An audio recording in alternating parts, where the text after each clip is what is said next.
Welcome to San Clemente's Video Library. I'm Joanne Bade, City Clerk of the City of San Clemente. To skip this introduction, click on Skip Intro. This video will play on most internet connections. To fast forward or to advance to a particular agenda item may require additional loading time.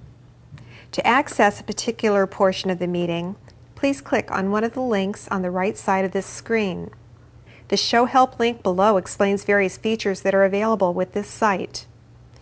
If you have questions or encounter difficulties, please call my office at 361-8200. Thank you.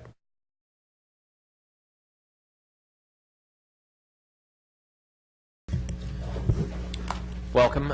Please stand for the invocation, and afterwards we will have Mayor Pro Tem Ham lead us in the Pledge of Allegiance.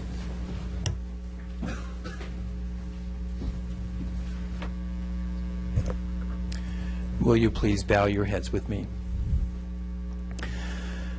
Our Father in heaven, we bow our heads in gratitude for the blessing of being here tonight at the City Council meeting. We express unto Thee our gratitude for our freedoms and our liberty, and for the blessing of expressing these freedoms this night. We're grateful for those who serve on our City Council, for their good works. We're grateful for our Mayor, Tim Brown, and pray that Thou bless him and his family. We are grateful for all who are attending tonight, especially those students who will be honored. We acknowledge them and appreciate their hard work. We love our city of San Clemente. Help us to be good citizens in all that we say and all that we do. These things we pray in the name of Thy beloved Son, Jesus Christ. Amen. Place your right hand over your heart. Ready? Be good. I pledge allegiance to the flag of the United States of America and to the republic for which it stands, one nation, under God, indivisible, with liberty and justice for all.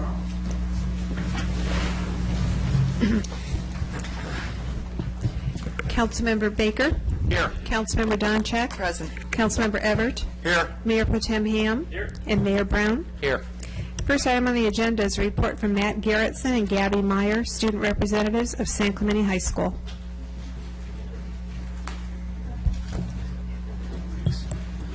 Come up. We have one last time to razz you a little bit. Come on up and enter the gauntlet.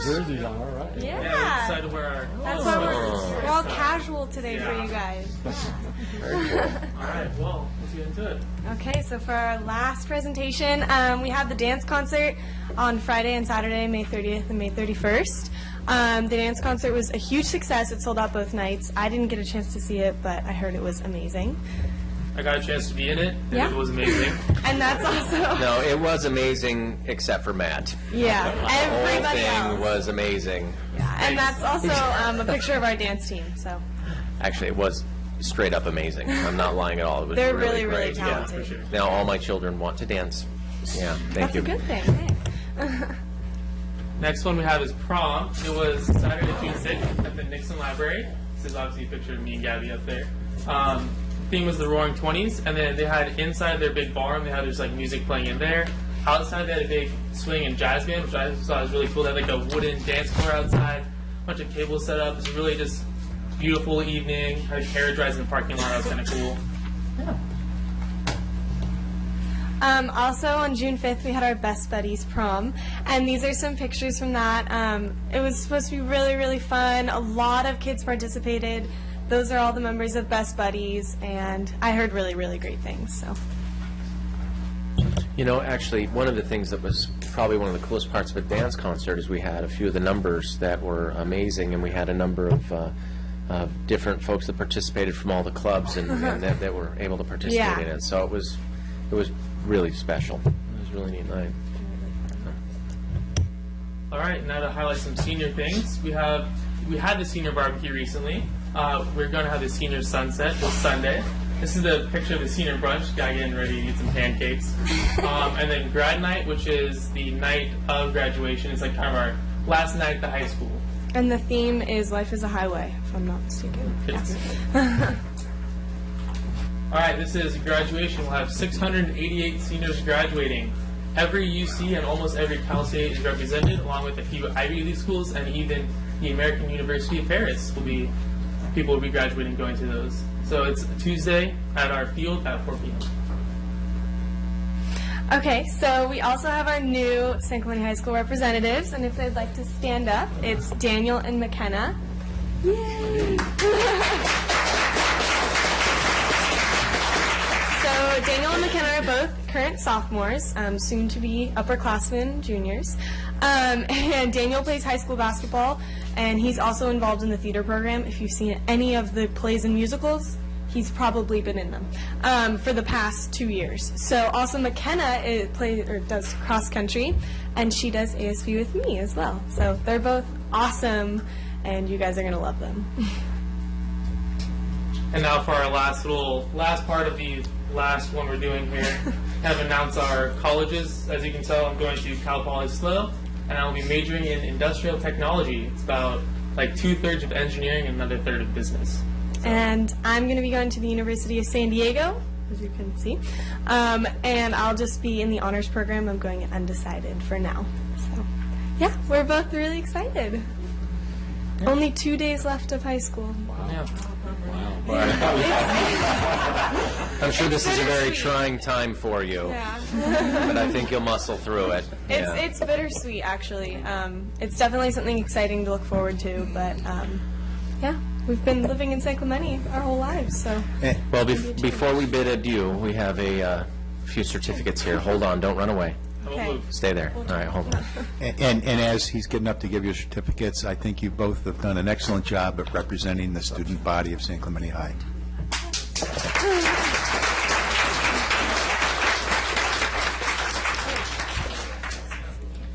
So this is great. We have here a certificate of recognition, and I will present it to Gabby first. This award, here, I'll give it to you so you can. This award is a certificate of recognition for you. This award is presented in appreciation for your willingness to attend the meetings of the San Clemente City Council. That right there deserves a certificate of appreciation, because these can be brutal.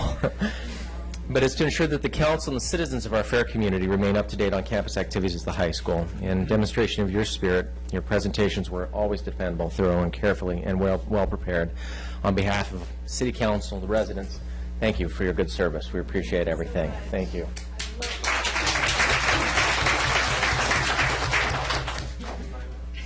Matt, we have something for you too. Okay, good. All right. You know, and, you know, he's just such a nice guy. I met where's Mom? Because I saw her the other day, and I said, you know, I just love Matt because he takes abuse so well from the dais, and that's, you know, it's great. You know, I really appreciate that. Having 3 brothers, it feels awesome to be able to heap that on someone again. Matt, there is your certificate of recognition. Also, you know, part of this whole update process, we commend you both for what you've done for us, but really staying up to date on the high school, everything here, is that we know that really what we're creating is the next generation of San Clementians, right, and residents of our city. And, you know, it's fascinating to watch how many people come here and say as a badge of honor, I grew up in San Clemente. And no matter where you go, you can always come home here. And we want to recognize you for, again, the presentations, the leadership you've shown, and frankly for being good people. Thank you so much for all that you've done. Thanks, Mom.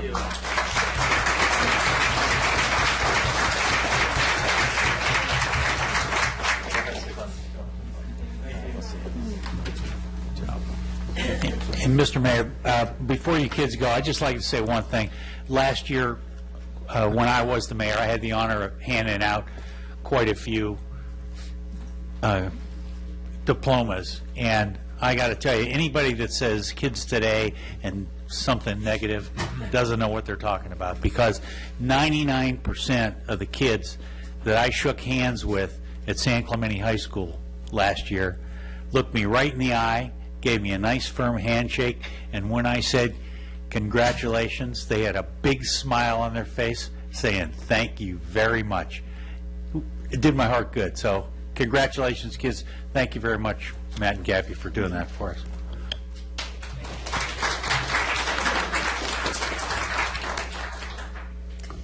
Next is presentation of certificates of recognition to Gene McPhee and Mike Conlon, San Clemente High School faculty. So this is, we had an opportunity to honor the students. Now we have an opportunity to honor those who make our students who they are. So this is a wonderful opportunity. We have here a, again, a certificate of recognition for Jean McPhee as the dance program director for San Clemente High School from October 2001 to July 2014. Now I got to see some of your handiwork. I must say I am duly impressed. And this award could be given probably every year for all that you've done for this, for our students and for everything for our community. I'd like to present this to you, and before I present to Mike, I would love for you to share your thoughts on the program and your experiences and just your feelings on this moment. Okay. Thank you. Thank you for this honor. It's great to see something like dance be recognized, and yes, some of the kids who have been in the program are right here in the audience, and I know some of them are getting recognized soon after Mr. Conlon and myself. Over a decade ago, the program had maybe 20, 25 kids, and I was encouraged to develop it to include more than 20 or 25 students at San Clemente. This last concert, which has been mentioned already, had about 300 students, along with some visiting students from Glendale, Dana Hills High School, and some local kids at local studios. Our program on the campus has grown to include IB International Baccalaureate Dance, ROP Dance. There are sometimes dance clubs, certainly our dance team, and then some of the fellows in the audience in our co-ed dancing. And I know everyone especially enjoys. And I think, Tim, I saw you tapping your feet. I thought you were going to run out onto the stage and join in their Gatsby co-ed dance. Close, yeah. Lori, I know you've been a great supporter, and as many of you have come up to see the shows, and we encourage you to. I leave the program, which has really been of great help to me, has been Mike Conlon, and he'll be up in a second, in the hands of Kaylee McPhee, Hartley Clement, a young woman coming in, Danny Luna. They are all alumni of San Clemente High School, and they want to give back to their community as well. Equally important to the excellence in dance has been academic excellence and community service. The kids have been participating in all kinds of community service over the 10 or 12 years, including Relay for Life, the Hunger Walk, helping Family Assistance Ministry provide meals for hungry people, I can't think of all of them now, Character Counts when that was still happening, Red Ribbon Parade. And so as a reflection to our gratitude for living in this beautiful Spanish village by the sea, I think at some point this evening you'll see our dance on film, which we filmed under the direction of Kaylee and Hartley, and then filmed by cinematographer Justin Young at the Casa Romantica. We thought, what would be a beautiful tribute to our beautiful city? And so I think you'll see a short film shortly called Viva la Romantica, as a way to say thank you for supporting the dance program here in San Clemente. And I thank you. It's been a very rewarding job, and I look forward to sitting next to you guys at the shows and tapping your feet, and I will too. Thank you.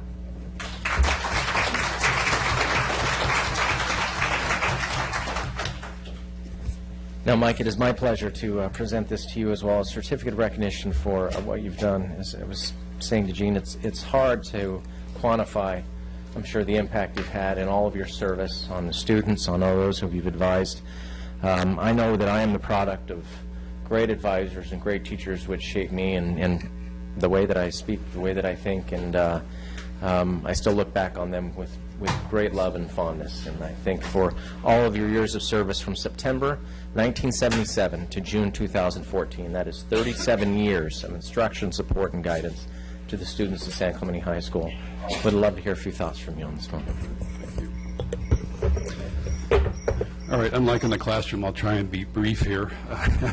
First of all, for the dance program, I was only involved with it for 6 years, but with the inspiration and determination of Jeannie, it's been a great pleasure in my last 6 of my 37 years to be associated with such a classy, accomplished program as dance was. I've been involved with girls softball, school newspaper, academic decathlon, newspaper, but this really was the topping on the cake for this. Briefly, one little note, every year I have this conversation with Laurie through emails, and then at the Friday concert we continued it. And then Mayor Brown made the perhaps mistake of saying to me on Saturday, what a beautiful facility you have here. And I said, you'd be amazed at what a great job we do turning this gymnasium into a beautiful performing arts center. And we've talked with Lori about this before. If the trustees ever decide to put a performing arts center on our campus with all these wonderful performing artists we have in drama, vocal arts, instrumental, if the city's ever interested in a joint use facility, I'd be happy to come out and promote the idea with all my heart. Okay? Anyway, thank you very much. Hey, Mike, before Mike steps down, Mike, can you just read into the mic what your shirt says for me? You want me to read upside down? San Clemente High School USA or dance team USA national champions. That's a pretty big deal. So 14 times in the last 10 years. That's not bad. That's pretty awesome. Thank you for your service for the folks. And I'd also like to say thank you so much. You inspire the kids, the attention to detail, the incredible costumes and creativity, the choreography, and the two of you just stay out of the spotlight completely. I mean, it's just amazing, except for an occasional Elvis appearance. But, but thank you so much. Before you go, and we're going to put a video up right now of it, but it's something we can all take a look at here.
That was when I ruled the world.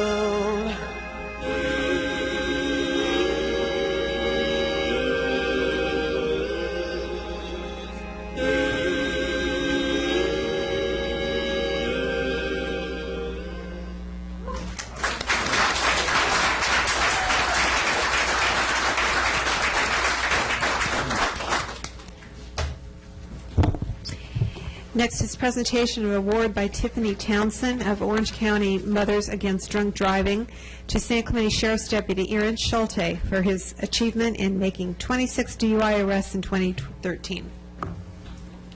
Thank you.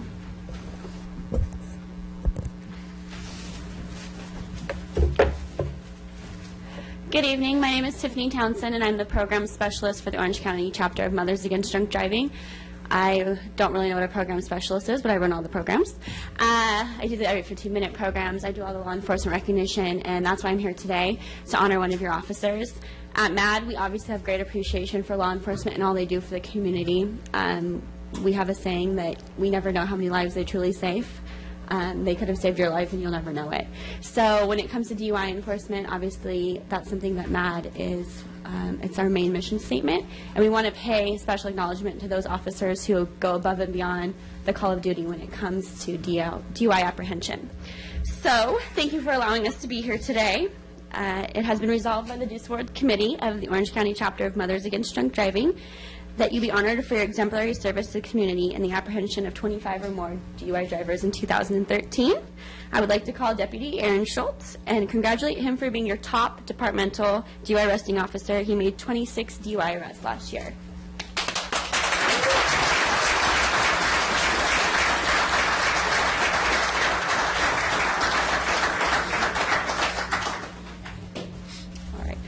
So the community extends its sincere appreciation together with best wishes for a safe and successful law enforcement career. On behalf of those who have been saved, who don't know that they were saved, who don't know you exist, MAD thanks you.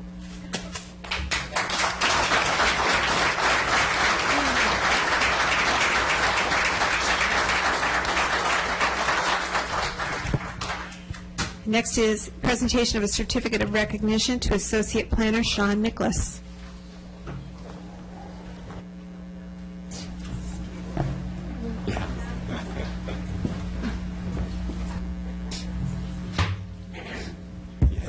There's a lot of good things going on today. This is very exciting. Sean, we want to recognize you for a tremendous accomplishment. Now, give us some idea. Can you help us out a little bit with some perspective on this? Because when I read a little bit about it, I didn't have a background. Most folks don't here. Could you give us a little perspective on this exam and how difficult it is?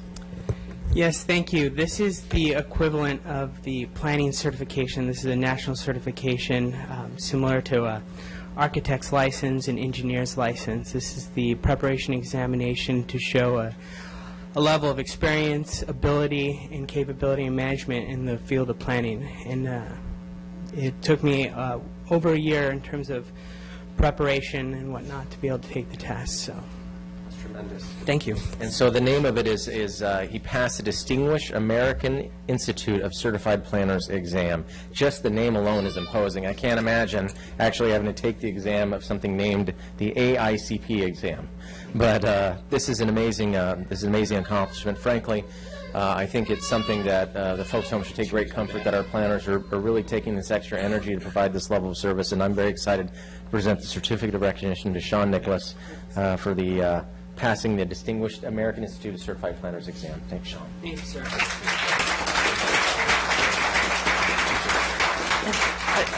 I think that was Sean's son in the background shouting approval. It is, and I'd just like to actually say thank you to my wife, my amazing wife Amber, and my two kids, Gwen and Greg, who surprised me by being here tonight. It wouldn't have been possible without their support. And it's amazing to have the support of such an amazing city staff, management, planning commission, and city council. So thank you. I'm very humbled. Thank you.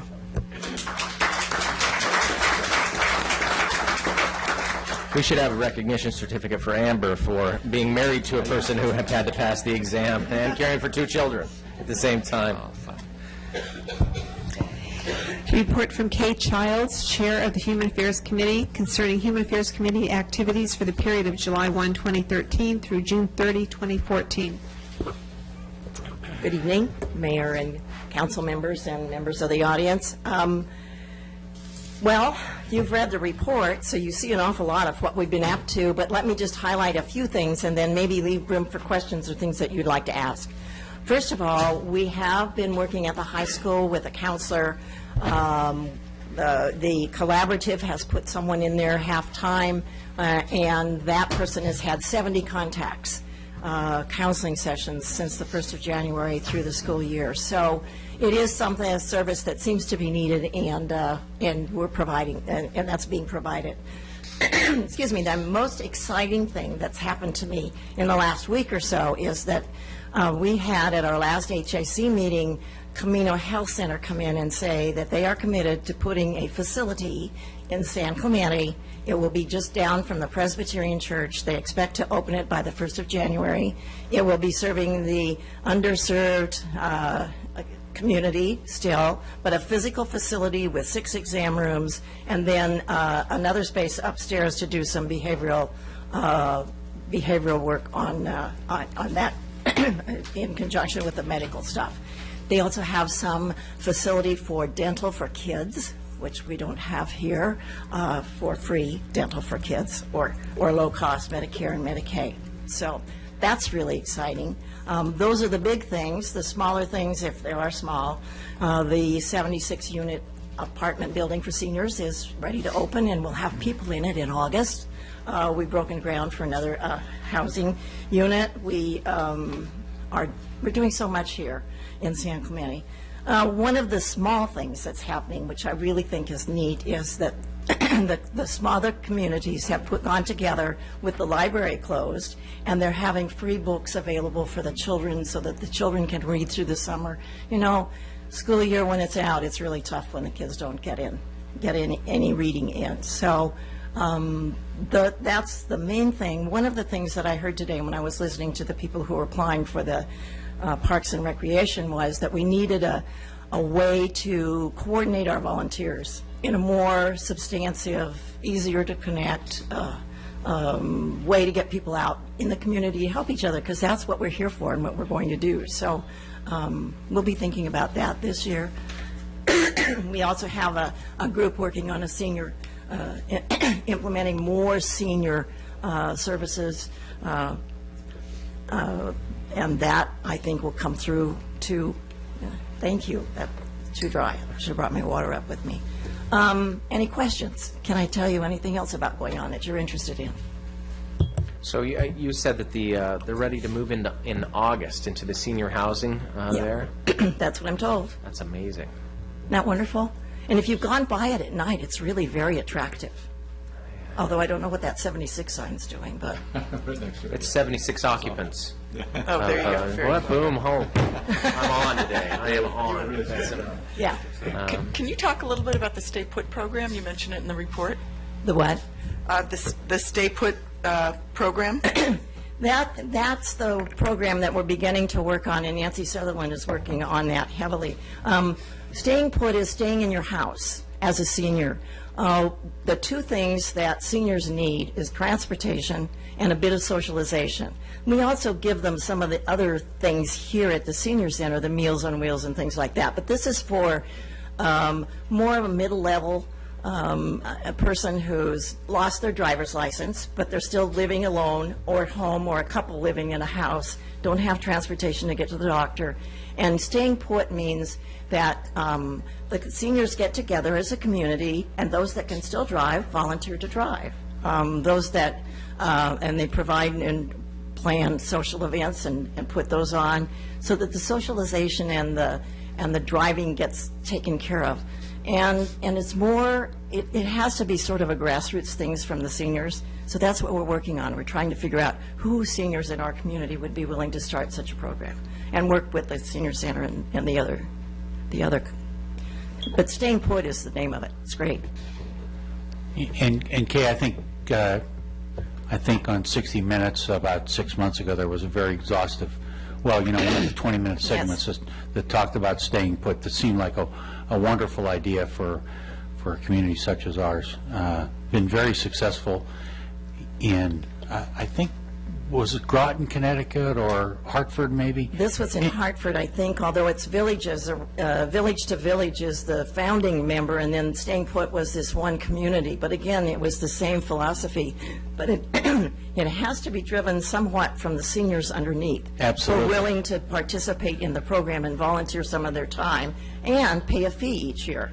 A couple, $300, $500, something like that, to make it work. So you have someone who collaborates or does all of the logistics of it, and people in the community who are willing to help each other. And that was a big part of it, that the people in the program had to participate financially or and physically. Physically, yeah.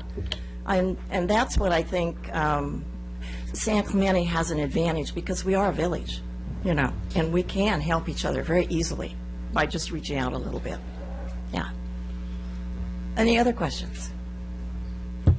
I think that's it. Thank you very much for the Hey, you're presentation. very welcome. Laura, did you have a question? sir? I said this during the Human Affairs Committee interviews, but I just want to say it again for the record. Thank you so much for your leadership and for causing our Human Affairs Committee to be so focused on such important issues in the community. There's a huge gap, and your committee is filling it and then some. So it's very appreciated. Thank you. It's our pleasure, believe Here, me. here. We Thank you. enjoy. Thank you very much, Kate.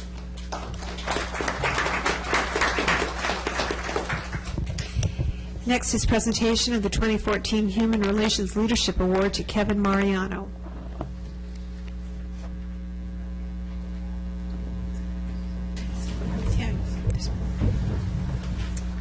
Hi, my name is Nancy Sutherland, and I'm on the Senior Affairs, or Human Affairs Committee with Kay. And it's my privilege, and Tim, I want to thank you. The day you called me and asked me to be on this committee, I didn't know this was going to be one of my fun jobs to do. It is pretty fun.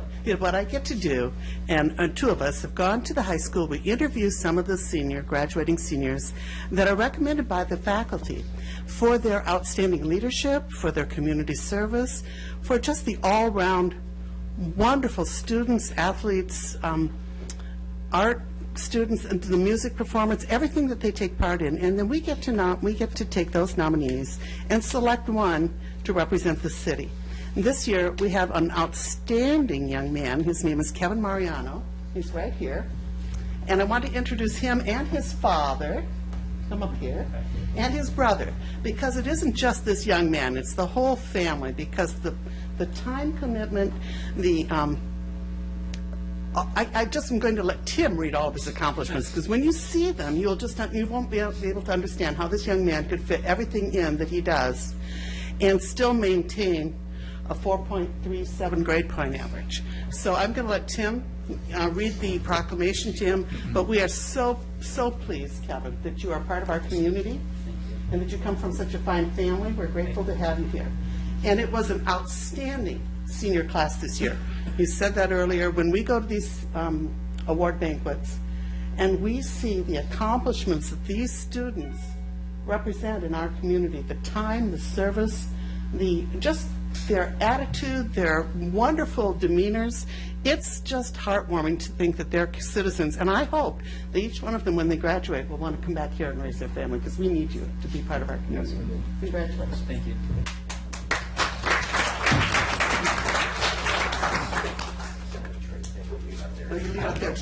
Yeah. Well, welcome. I'm going to read a little bit about Kevin because I think it's important to understand the scope of what he's done. We have this presentation here. It's really it's a proclamation, and it's something that a commendation that we want to present to Kevin, who demonstrated exceptional efforts towards improvement of human relations. And it says, whereas Kevin Mariano has proven his natural community service and leadership, he assisted the Spark of Love organization raise over $20,000 for research to end cancer. On campus, he has been made a volunteer member of the organization's Be a Hero, Become a Donor, and Make-A-Wish Foundation. And whereas Kevin has been on the superintendent's and principal's honor roll every semester at SEHS, and his seventh semester academic GPA is 4.37, which is remarkable. I don't think I hit half of that in high school, so. Yeah, and as an AP student, he'll graduate as a valedictorian in the top 10% of his class, and to enhance his education, he's fulfilled an opportunity to conduct genetic research in the Beckman Conservation Lab in the Wildlife Animal Park.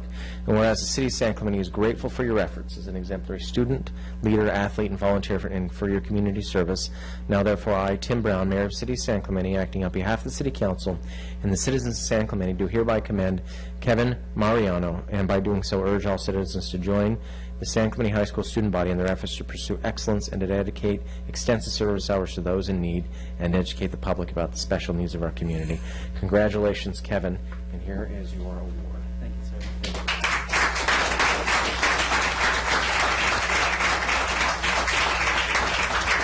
Now, in all of your service, we hope they gave you some public speaking classes, because we'd love for you to share your thoughts with us just a little bit. Gotta be honest, I wasn't expecting to be making a speech right now, but I would like to thank my parents, Ryan, for just helping me out, keeping me on track with everything that I do. I want to give a shout out to my coach, Daniel Johnson, because he actually was the one that nominated me, and he you like all the time and consideration, and it's truly been an honor. Thank you. Thank you. Well done.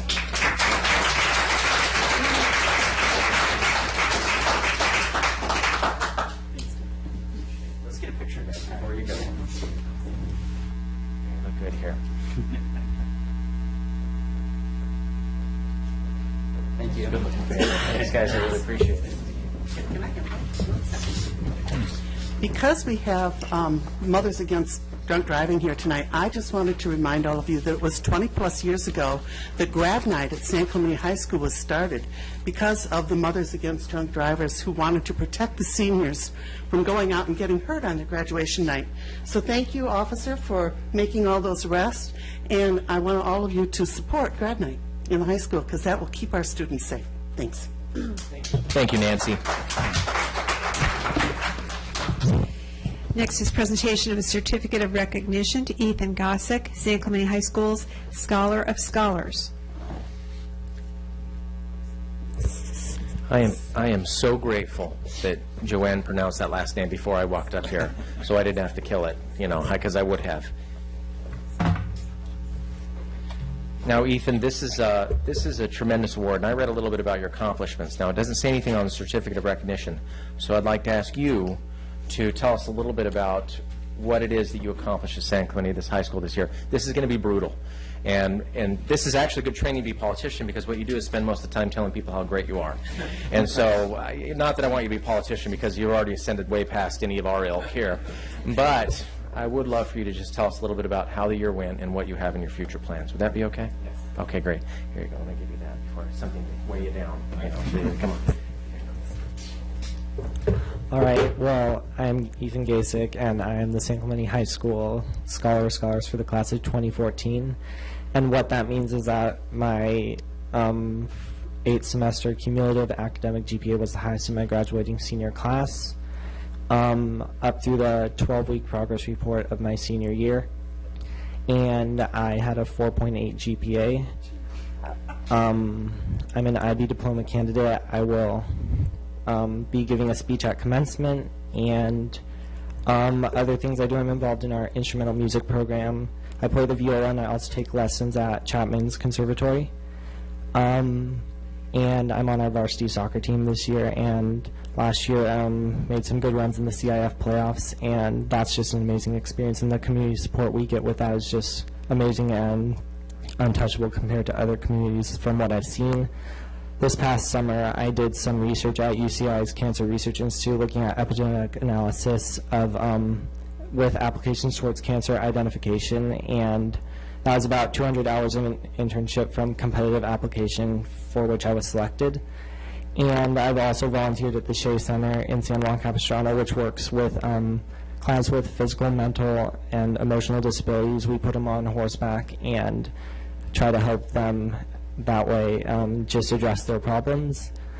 And I'm probably just as kind of a closing, I'd just like to thank my family, my parents and my sister, my teachers, everyone at San Clemente High School, but really just everyone in the community as a whole.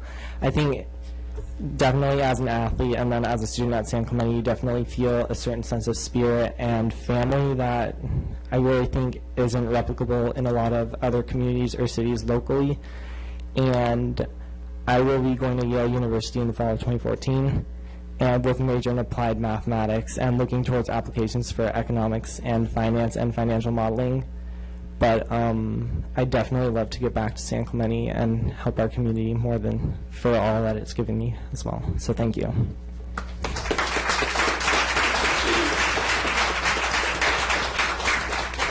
Before we take this picture, Mom and Dad, are you here? Raise, I see. Is that Mom? Mom, can you please come on up here? We cannot take a picture without Mom in here. And Sister, is that Sister? And Sister, you two come up here, because we need all of the help we can get, because I really feel a little bit, awestruck here, being next to Ethan alone. It's not comfortable, because he's just too good a guy, so I need to leverage this a bit. Come on up.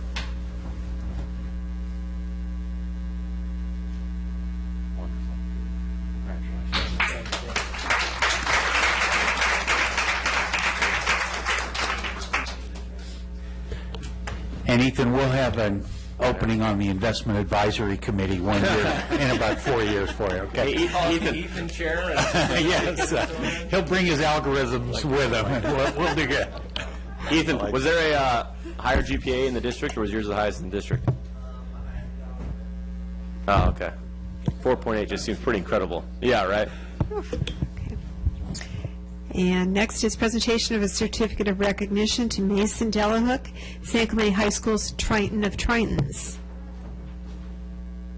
Holy cow, they just keep coming. Accomplished, good-looking, and nice. This is a ridiculous town, I gotta tell you. Yeah, they just keep coming. We have a flood of these folks here. Welcome. Good to see you. I have here a certificate of recognition for you, Mason, and just like I put Ethan and Kevin on the spot, I will also put you on the spot. And they've acquitted themselves well. We learned a little bit about all of them, and just like a good politician, they really spoke the truth. So, well, not so good. But I would love for you to take just a few moments. So here's your certificate of recognition. Tell us a little bit about, what the award's about and what you have in your plans. My name is Mason Delhook, and throughout my 4 years at San Clemente, I was on ASB all 4 years, and the first 2 I did computer graphic, different web design stuff, orchestrated our entire San Clemente High School webpage, made sure events were publicized, made several posters to go throughout the district, things such as Make Every Day Count, what Tritons stand for. And then I've been a part of several different clubs, Operation Smile, which helps kids with cleft palates, Be a Hero, Become a Donor, Family Assistant Ministries. Ever since middle school, I volunteer at my church, the Shoreline Church, and help 3rd through 5th graders and teach them on Sundays. And then these last 2 years on ASB, I was activities director and orchestrated both homecomings, dances, just various events at San Clemente High School.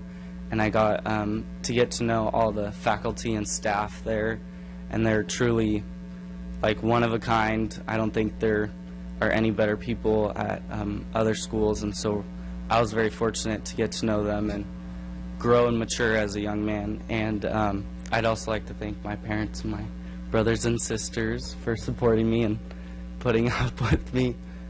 But yeah, I will be attending University of Washington next year, and look forward to and hopefully I will be studying in the business program, and one day I plan to be an event planner and hopefully do something like the Grammys or something and live in San Clemente. So definitely look forward to the future. We have to offer a congratulations and applause. Okay, Mom, Dad, come on up here too. You're going to be on the spot. This is, these are team awards, really. You made him and you helped him, so you got to come up here and be recognized with this. Mason, that is just tremendous. Really are just a good guy. You're going to be a Husky, which already qualifies you for greatness in the minds of our city manager. I'm a Sun Devil, so you're okay. But this is great. Congratulations again. Here's your certificate. Thank you so much. Let's get a picture for her.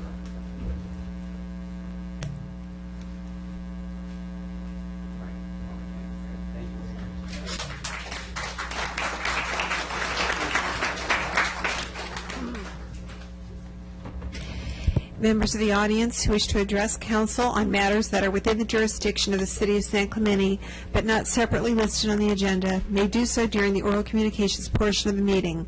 A total time limitation of 30 minutes is allocated for oral communications part 1, with each speaker being allotted 3 minutes in which to give his or her presentation.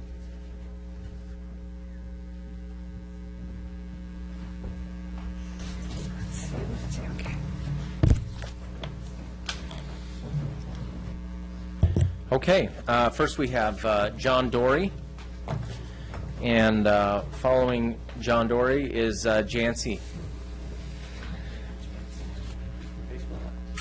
Alec, and Jancy Alec. City Council, Mayor Brown, and Mayor Pro Tem Ham. My name is John Dory, and I'm here on the capacity of Friends of San Clemente this evening, just to alert the community and hopefully a few of you on the board here, that we are having our 4th annual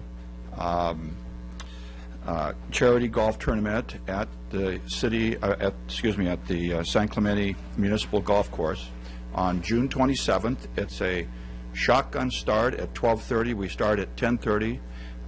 We're getting good sign-ups thus far, but we need some more. So this is a plea to the community to bring your foursomes. You can go online, go to friendsofsanclemente.org, pull up our site, go to the area that talks about the golf tournament. You can pay online for your foursome. If you can't get to that, please come on the 27th, and we will take your money and sign you up at the golf tournament. But all the money goes back into the community, and we participate in such things as the beach concerts, the egg hunts in the springtime, which is, if you've never been to that, you're missing something. It is hysterical to watch thousands of kids charge after eggs out in the field. We also provide money and scholarships to those who might be disadvantaged, to have disadvantaged families financially that can't afford to participate in some of the programs that the city puts on, and we will help them in that capacity. We also put on the Cyber Cafe, which has helped thousands of people try to figure out their electronic gadgets, whether it's a laptop or a cell phone. We put on the skate tournament, which will be in September, and we're working with Ryan Scheckler this year, which is very exciting for us with his reputation in town. We also work with the Godoskas family for the surf championship that we put on for kids between the ages, I think it's 5 to 12 years of age, and that takes place on September 21st. The skate tournament is actually September 27th. We put on the carnival in October, and again the golf tournament, which is June 27th. So I urge all of you golfers on the council to come on out and play. We would appreciate your participation. Anyone on city staff, if you can get away, we'd appreciate your participation. Anyone in the audience or listening and watching online on TV, this is a great way to participate and donate to our cause, which all that money, as I say, goes back into the community to such things again as junior lifeguards and help this community have a better community for recreation. So thank you so much for your time, and keep up the good work. This has been fun tonight. I've really enjoyed watching this. Thank you. Thanks, John. And the website again was for the foundation was? The website is just go to the Friends of San Clemente. It's friendsofsanclemente.org. But if you just go to Friends of San Clemente, Google that, it'll pull you right up there. Thanks, John. Appreciate it. Next is Jancy. Hi. Good evening, Mayor Brown, council members. My name is Jancy Allig. Thank you for saying my last name correctly. Well, that's why I put alligator in there. It's kind of to help out. I'm a 6-year resident of San Clemente. I have 2 teenage children. One of them is a junior at San Clemente High School, so I'm really excited that I came tonight. She's on ASB with a lot of these kids. Her teacher got an award. Can't wait to go home and tell her I even took a picture. I also work for Craig Realty Group, which is why I'm here tonight. I will be the general manager of the outlets at San Clemente when we get it open. I'm very excited to announce that after over 15 years, the outlets at San Clemente is finally under construction and will be opening next year, potentially the fall of 2015. Over the years, we've had many discussions with council members, both past and present, regarding our center as well as our commitment to the community. One item we've been working on that is of importance to us, the city, and the community is to help find a permanent home for the Surfing Heritage Museum. As many of you are aware, this jewel of San Clemente is hidden in a business park off La Plata. The museum is hard to find and somewhat unknown. I know I tried to find it one day and had to have someone come and find me. After meeting with Dick Metz and others at the Surfing Heritage Foundation, we understand the commitment they have that they have put forth to maintain the museum, including utilizing their own savings and income. They have expressed to us their goal to find a permanent home for the museum so the collection will live beyond them to be enjoyed by generations to come. And for that reason, we are working with them to try to relocate it to our center. We are very conscious of the cost of running the Surfing Heritage Museum and the lack of revenues to support market rents, so we have given them a proposal to lease space at 25 cents on the dollar.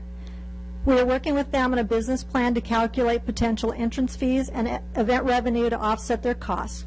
While we cannot give space away due to the high costs we have to build and to run the center, we are willing to heavily discount the rate to try to give back to the community. We are hopeful that the Surfing Heritage Foundation will be able to accept our proposal and relocate the Surfing Heritage Museum into the outlets of San Clemente for many to enjoy. In addition to discounted rents, we will help promote the museum to drive traffic into their doors. They feel, and we agree, that a collection such as they have amassed should be viewed by as many people as possible. And because surfing is such an important part of the history of San Clemente, we also feel the museum should remain in San Clemente. There are other cities right now courting the Surfing Heritage Museum, but it's our goal, and I'm sure the cities as well, that it remains located in its birth city, San Clemente. Thank you. Thank you, Jancy. Appreciate the update.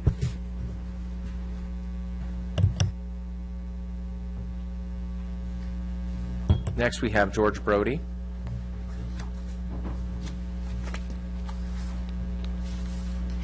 Good afternoon, Mr. Mayor and honorable council people. My name is George Brody, and I have been a resident of San Clemente for about 37 years now. We purchased our home in the Broadmoor Homes in the mid-70s for two reasons. Nice home in a good neighborhood in a nice city, San Clemente. That was one reason. And the other reason was it has a nice ocean view. It had a nice ocean view. With the growth of the trees in Verde Park, unfortunately, we have been losing our views. And I understand that that also have been affecting the prices of the houses, the residences, as compared to other houses in other areas. The removal and replacement of the street is recommended. Just removing the trees is not a good idea if you don't replace them, because it doesn't preserve the character of Verde Park, which everybody likes. However, the trees are by now about 80 to 100 feet tall, and I have some pictures which I would like to put into the record. And just pruning or shaving it won't accomplish the objective. So it has been in council, I'm sure, discussed many times throughout the years, and I have some information which may be of some importance or interest, because I heard that people said, oh, you have to remove 100 trees, and that would cost $250,000. Later people said, well, no, you remove 50 trees, and 50 trees will only cost you, some people estimated as low as $1,000 per tree, just the removal, but then you have to add the replacement cost, which probably is true, you know. However, I went to the park and I carefully examined it, and I found that only 25 trees are the culprits of this situation. And yes, they should be, in my opinion, replaced, because eucalyptus trees also represent a danger. When we have windstorms every once in a while, big branches have been falling down, which the city management has rapidly picked up, you know. They did a good job of cleaning up the situation. And secondly, fortunately, we have never had a fire yet, but eucalyptus trees are notorious that they burn like torches, and that's dangerous. So based on that, I only have 4 pictures which I would like you to examine, if you'd be so kind, and if I may give them to the city clerk, to the city manager. Thank you. The first one, if you like to circulate them, is our view from my backyard. The next two I took from the Marblehead Plateau, where I was standing with Mr. Mayor, Mr. Baker. You can see clearly the effect of the last one is looking at from the Miguel and Escola to can see the street. See the houses and look at the street. And look at the evidence of the trees. The trees are about 3 times as tall as the houses. So I would like to respectfully request the mayor and council to reconsider the situation and help us with this. And if I can be of any assistance personally in helping with some information or legwork or anything, I'd be very happy to do that. Mr. Brody, we will be discussing the tree ordinance later on in the meeting tonight, and so... Oh, really? That will be part of the, if you look in the agenda, that'll be one of the items for discussion, so feel free to tune in. Or, May I stay here? At your own volition, I can't be accountable for any, anything that should happen in between, but of course, we'd love to have your Thank input. you, Mr. Mayor. And Okay. thank you, Council. Could we have a motion to waive reading in full of all resolutions and ordinances? So moved. Motion by Ham, second by Baker. All those in favor? Aye. Opposed? Passes 5-0. Closed session report, City Attorney. The City Council took no reportable actions during the 5 p.m. closed session. All items listed on the consent calendar are considered to be routine and will be enacted by one motion without discussion, unless council staff or the public requests removal of an item for separate discussion and action. I have not received any requests for removal. Okay. Jim, anything? Chris? No. Bob? 6B1 and 6K. 6B1 and 6K. Lori? D. Item D. I have nothing. Motion move the balance. Motion by Everett, second by Baker. All those in favor? Aye. Opposed? Passes 5-0. Let's start with, in order, I guess it would be 6B1 and then 6B, no, 6K. Bob? I got a 6B1 is a planning commission meetings, planning commission meeting minutes. I wonder if Mr. Holloway's here.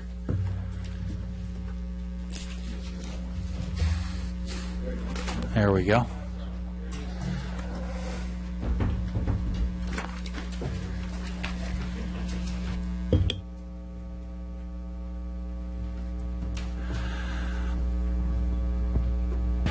Yes, sir. Mr. Holloway, I got a question about the Planning Commission meeting minutes, and I apologize for not getting this to you beforehand, but I'm sure you're equipped to answer this. Here on page 6B1-3, it says right in the middle of the page, the city, this is talking about the homeless shelter discussion we're having, and I'm not going to get into any great depths about that. It'll be much deeper tomorrow night right here in these same chambers with the Planning Commission. But there was a question I had in there. It says the city could validate homeless population estimates by participating in the county's point-in-time homeless enumeration counts, which are conducted every other year. In addition, read language from the California Department of Housing and Community Development indicating the city can require a conditional use permit after reaching an identified capacity. Well, is the city going to participate in the point-in-time homeless enumeration count? We have not. There's a charge for it. My understanding, it's a $25,000 fee. We didn't make a budget request for that. And we have done research with how other cities have determined what their homeless population is, their stable, chronic homeless population. And for the most part, most cities just rely upon their sheriff's deputies, who have, I think, a really good feel for that population. That's what we've done. We've relied on Deputy Bull and the Sheriff's Department. Okay, well, I heard the number at 65, and now we're talking about 70. How did that number get changed? 65, 70, I don't know why the Planning Commission changed that number 5. I don't think it's a material change. I'd be more worried about a doubling or a halving. Oh, no, I get that. I'm just talking about if we were relying on the police department, did the police department change their mind about that, or? No, not. It's a city planning commission deliberation. There's 7. I don't know why they changed that number slightly, because my understanding was the sheriff's department had estimated 65. Maybe the sheriff's department provided additional information at that meeting. I'm not quite sure. Okay, thank you. That's the only question I had. And with that, I'll move the item. Second. Motion by Baker, second by Everett. All those in favor? Aye. Passes 5-0. Next is 6K. I think D is next. Oh, is it D? I'm sorry, I keep them throwing the 6 over there. D, Lori. Okay, this is the fleet maintenance service contract renewal, and I see the assistant city manager is aboard. I want to change the motion, but before I do that, I wanted to ask a few questions. One is this $485,000, that's an annual cost? That is correct. That is correct, okay. And so what we're deliberating on tonight is a contract of how long? The term of the contract, just to verify, What are you proposing? a base 5-year contract with 3 5-year renewals potentially. So it's a potential 20-year contract, similar to the structure that had been established with the previous contract. So is this a $10 million decision, really? Theoretically- Okay, so that was my question, so why it ended up on the consent calendar, but there it is. Okay. So I thought the report by Mercury Associates was excellent, and, we sometimes talk about wondering about consultants, but this seemed like consultant money well spent. So what I wanted to do was, staff recommendations is to approve and authorize the contracting of fleet maintenance services to First Vehicle Services. I'm cool with that, but then I want to have number 2 read something like this. The contract will incorporate contract improvements recommended by Mercury Associates Incorporated as seen on pages 10 through 15 of the report, and I just wanted to call everybody's attention to those and also find out that that was your intention, because it sounds like our contract, which was 20 years old, was, quote, lacking when compared to contracts used by other municipalities. But then the report goes on with some great KPIs, some great accounting practices, cost management language, and so forth and so on. So I want that to be part of the motion if there's agreement there. And then also for number 3, where we're going to authorize the mayor to execute the contract, I want to make clear that the mayor makes time to look at the contract with all these amendments and make sure that it's the best possible contract, given the fact that we're dealing with several $1 million of taxpayer dollars. So, so I wanted to add that motion. And then my final comment was, in the report, on page 15 and 16, the consultant makes the comment that the city's fund appears to be overcapitalized, our reserve fund, and I wanted to know the city staff's thoughts on that observation. Absolutely. To address the overcapitalized of our replacement reserve fund, we don't agree with the fact that we're overcapitalized. We feel that we're in the, I want to say it's the 87 to 90% benchmark of maintaining the reserve status, the reserve allocations that a vehicle should have. So for example, just to simplify, we put a 5-year life on a vehicle. We basically take that cost and divide it over 5 years and charge the end-using department on a monthly, annual basis to set aside that money. So after 5 years, we have enough money to fund a replacement. We've looked at everything. We are definitely maintaining that appropriate practice. The way I kind of interpreted the Mercury's report was you could go a little bit less, but for me, just from my own fleet experience, that kind of kicks the can down the road, because many times you have vehicles that come in. I'll use the example of utility camera van, where we want to buy a van, but we have to outfit it with an additional $150,000 of camera equipment for sewer inspections. And those are costs that are also factored into this so that they can get a like for like. So while we appreciate the Mercury Consultants' recommendation, we don't necessarily agree with that. We feel that we're being good, and we're also making sure that if a vehicle can get 2 more years of life, we want to get 2 more years of life. However, we're not going to continue to charge them a replacement value because they met the 5-year marker, so to speak, but they would be charged for maintenance and fuel. Okay, and we also tend to be more conservative than other cities, which is a good thing. Okay. I agree, and if I can just jump in one yes. thing, because I think, and I can't remember how frequently we do that, but we do periodically review that fund and make absolutely sure that our charges are accurate, and we either give the money back to the departments or the funds that have actually expended it. So we have an adjustment mechanism in place that kind of handles that if there is an overcapitalization, if we do get too far out of whack, which can happen, because one of the factors that we use in our calculations are inflation. So sometimes that can happen. So we actually do review that. It actually came back a few years ago. I think when Councilmember Baker was on council at first, we took a look at that fund and made some adjustments because of that very thing. So. Okay. And then my last question, the recommendations on page 19 of the Mercury report, D23 of our staff report. There's 7 recommendations, I'm sorry, there's 8 recommendations. Is it the city staff's intention to implement all of these, or are there some that we're not going to do as a city? There's a few that we don't necessarily want to implement, and to be specific, it would be 7G, for instance, talks about development of new performance bonuses balanced by fines for poor performance. We want to have performance metrics in there, but one of the things that we looked at in our current contract is some of the performance bonuses don't really justify our eyes. So we want to get away from bonuses, and it's much more how much does it cost on a monthly basis or an annual basis. That's what we'll give you for the 156 pieces of rolling equipment you maintain. So the majority of the recommendations absolutely want to implement, but there's a few that we want to tweak a little bit to make it more suited for our needs. Okay. And the golf course equipment, you're fine with that one? The recommendation was the city should move maintenance of golf course equipment under the FVS contract for economies of scale? I think we want to be collaborative with the golf course because they are doing some things that are very physically prudent.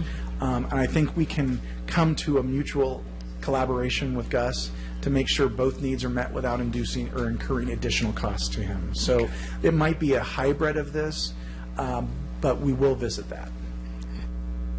Well, I was, again, I'm very impressed with the Mercury Associates consultant report, and so I will move the item. Do you need me to say again what I'm suggesting is part 2 of the motion? No, that's okay. You got it? Okay. I think it's fine. On the amendments, frankly, I'm going to be relying on staff pretty heavily to walk me through, any amendments and make sure that they meet the criteria that you're discussing. So I just want you to know that I won't be poring over the amendments trying to reconcile with the videotape, okay. right? Well, and if you want... Before we execute, we'll make sure we have that level of due diligence. Okay, because if the report is very positive about our city, except for this particular contract, where, lackluster, kind of, a lot of places where, for example, let's see, where was the thing about, we've never had anything, let me find it for you. We don't have language that provides for proof from the vendor to the client that the performance was factual. We don't have KPIs. There's a lot of things that are best practices that should be part of this. Correct. Yeah. And I do want to give a little bit of recognition. Tom Rendina, the Business Services Officer, has been working very hard on the contract, and these amendments that you're talking about will be relatively easy to incorporate, but we'll definitely make sure and walk the mayor through it to make sure that your needs are addressed. Okay, it should be pretty easy because it's a checklist. Agreed. So, all right, so I'll move the item with that. Second. Yes. So we have motion by Donchak, second by Everett. All those in favor? Aye. Passes 5-0. Thank you. Last item, item K. Bob? Thank you. Item K talks about one of my favorite subjects, and that would be the trail crossing safety enhancements and audible warning systems. And I would just like ask Mr. Vonnegut to please update us on what the status is and where we're going. And okay, sure. Good evening, Mayor Brown, members of the council. Tom Vonnegut, Assistant City Engineer.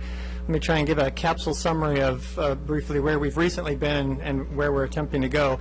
This is the latest in a continuation of the city's efforts to quiet the train horns. As the council well knows in the community, we have, with OCTA's participation and cooperation and help, frankly, improved all of the 9 crossings that we have that cross the tracks through San Clemente. 2 of those in North Beach are designated as quiet zones where the trains no longer sound the horns.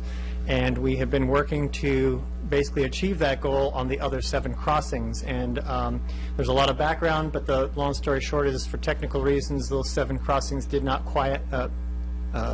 qualify for a federal quiet zone, which means the trains are still sounding their horns.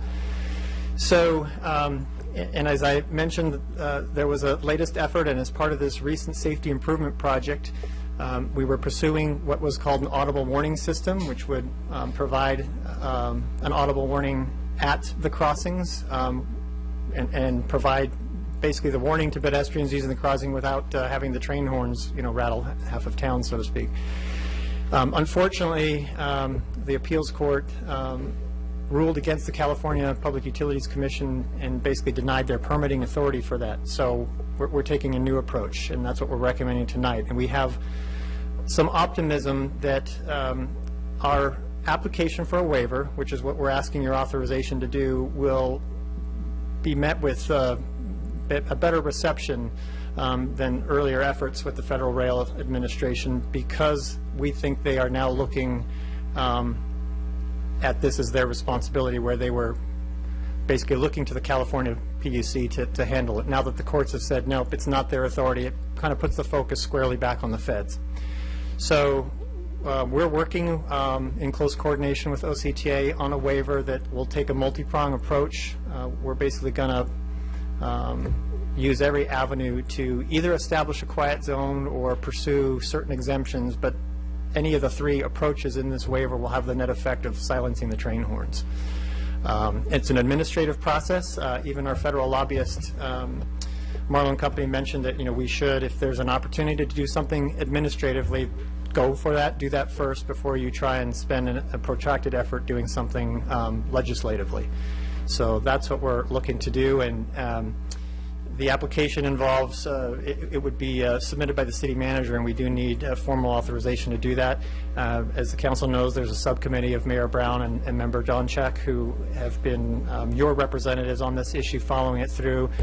They're looking at the waiver application as we speak, and we're hoping to submit that very, very soon so we can start the review process. FRA has up to, and they have to complete these reviews within a year, so it might be even a little bit quicker than that. So we want to get in. We know that hopefully we'll have some resolution sooner than later. There are some other approaches that we kind of have in the wings, but our initial focus was to do this, but we're not giving up on some other avenues. We've been meeting with some interested citizens, and they've been, providing feedback. But right now, our focus is to get this one done, get it in the queue, and we'll come back and continue to update you on additional efforts. Okay. Thanks, Tom. And with that, I'll move the item. Thanks for that update, though, Tom. Motion by Baker, second by Everett. All those in favor? Aye. Passes 5-0. Great, thank you.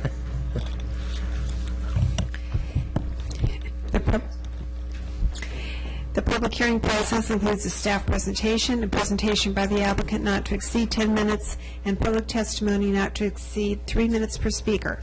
Following closure of the public hearing, the City Council will respond to questions raised during the hearing, discuss the issues, and act upon the matter by motion.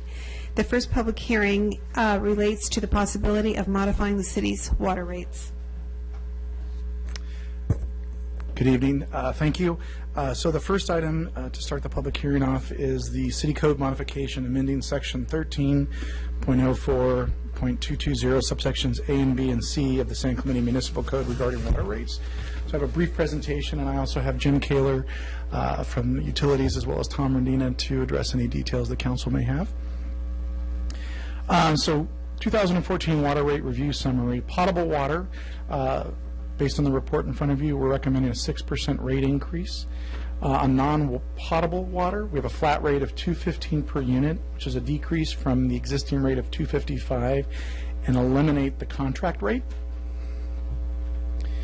The annual water rate review. This is a process that we do annually. We've used an outside consultant to assist us in this process that has helped, and the report is included. Revenues and expenses are forecasted out 5 years, similar to how we look at our LTFP process. The objectives is to achieve a neutral operating position, maintain an emergency reserve, preferably 12% of expenses or $1.2 million, and fund the water system infrastructure. The major cost drivers in this particular report in front of you is purchased water.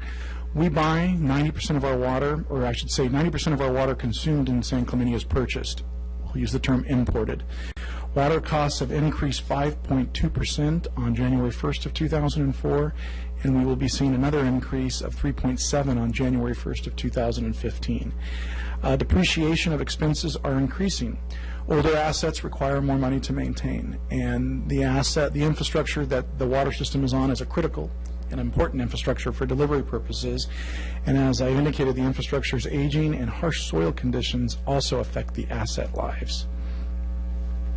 The proposed potable rate increase. Now, keep in mind, for future years, we will be coming back every year to the council as a review process, so these are not locked in per se. We'll be coming back to you, but what we're proposing over the next 5 years are for 2015 through 2018, each year seeing a 6% increase, and then in 2019 a 4% increase.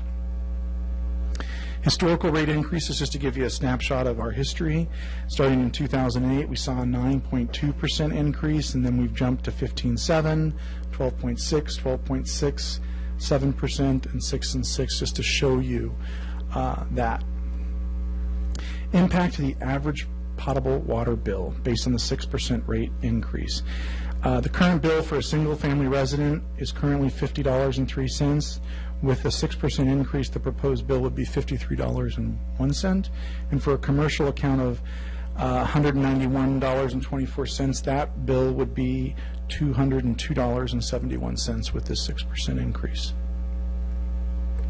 Comparative rates for average utility bills. So we have 9 cities/agencies to provide as a kind of a comparative.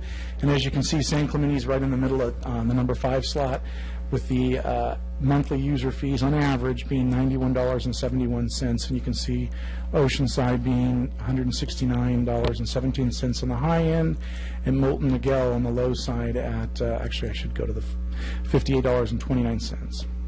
But Eric, to be clear, this is average utility, this is water and sewer, is that? Is that correct, both water and sewer? That is correct, sir. Yeah. Is there a chart in here for just water? No, sir. No, sir. No? No, if we could, if that information was a desire, we could definitely get that at a later date. Where do we fall in this ranking with water? Water rates? only? Yeah, water only. I know it's hard to quantify because there's a lot of, people pay it on their tax bill and other, I get that, but.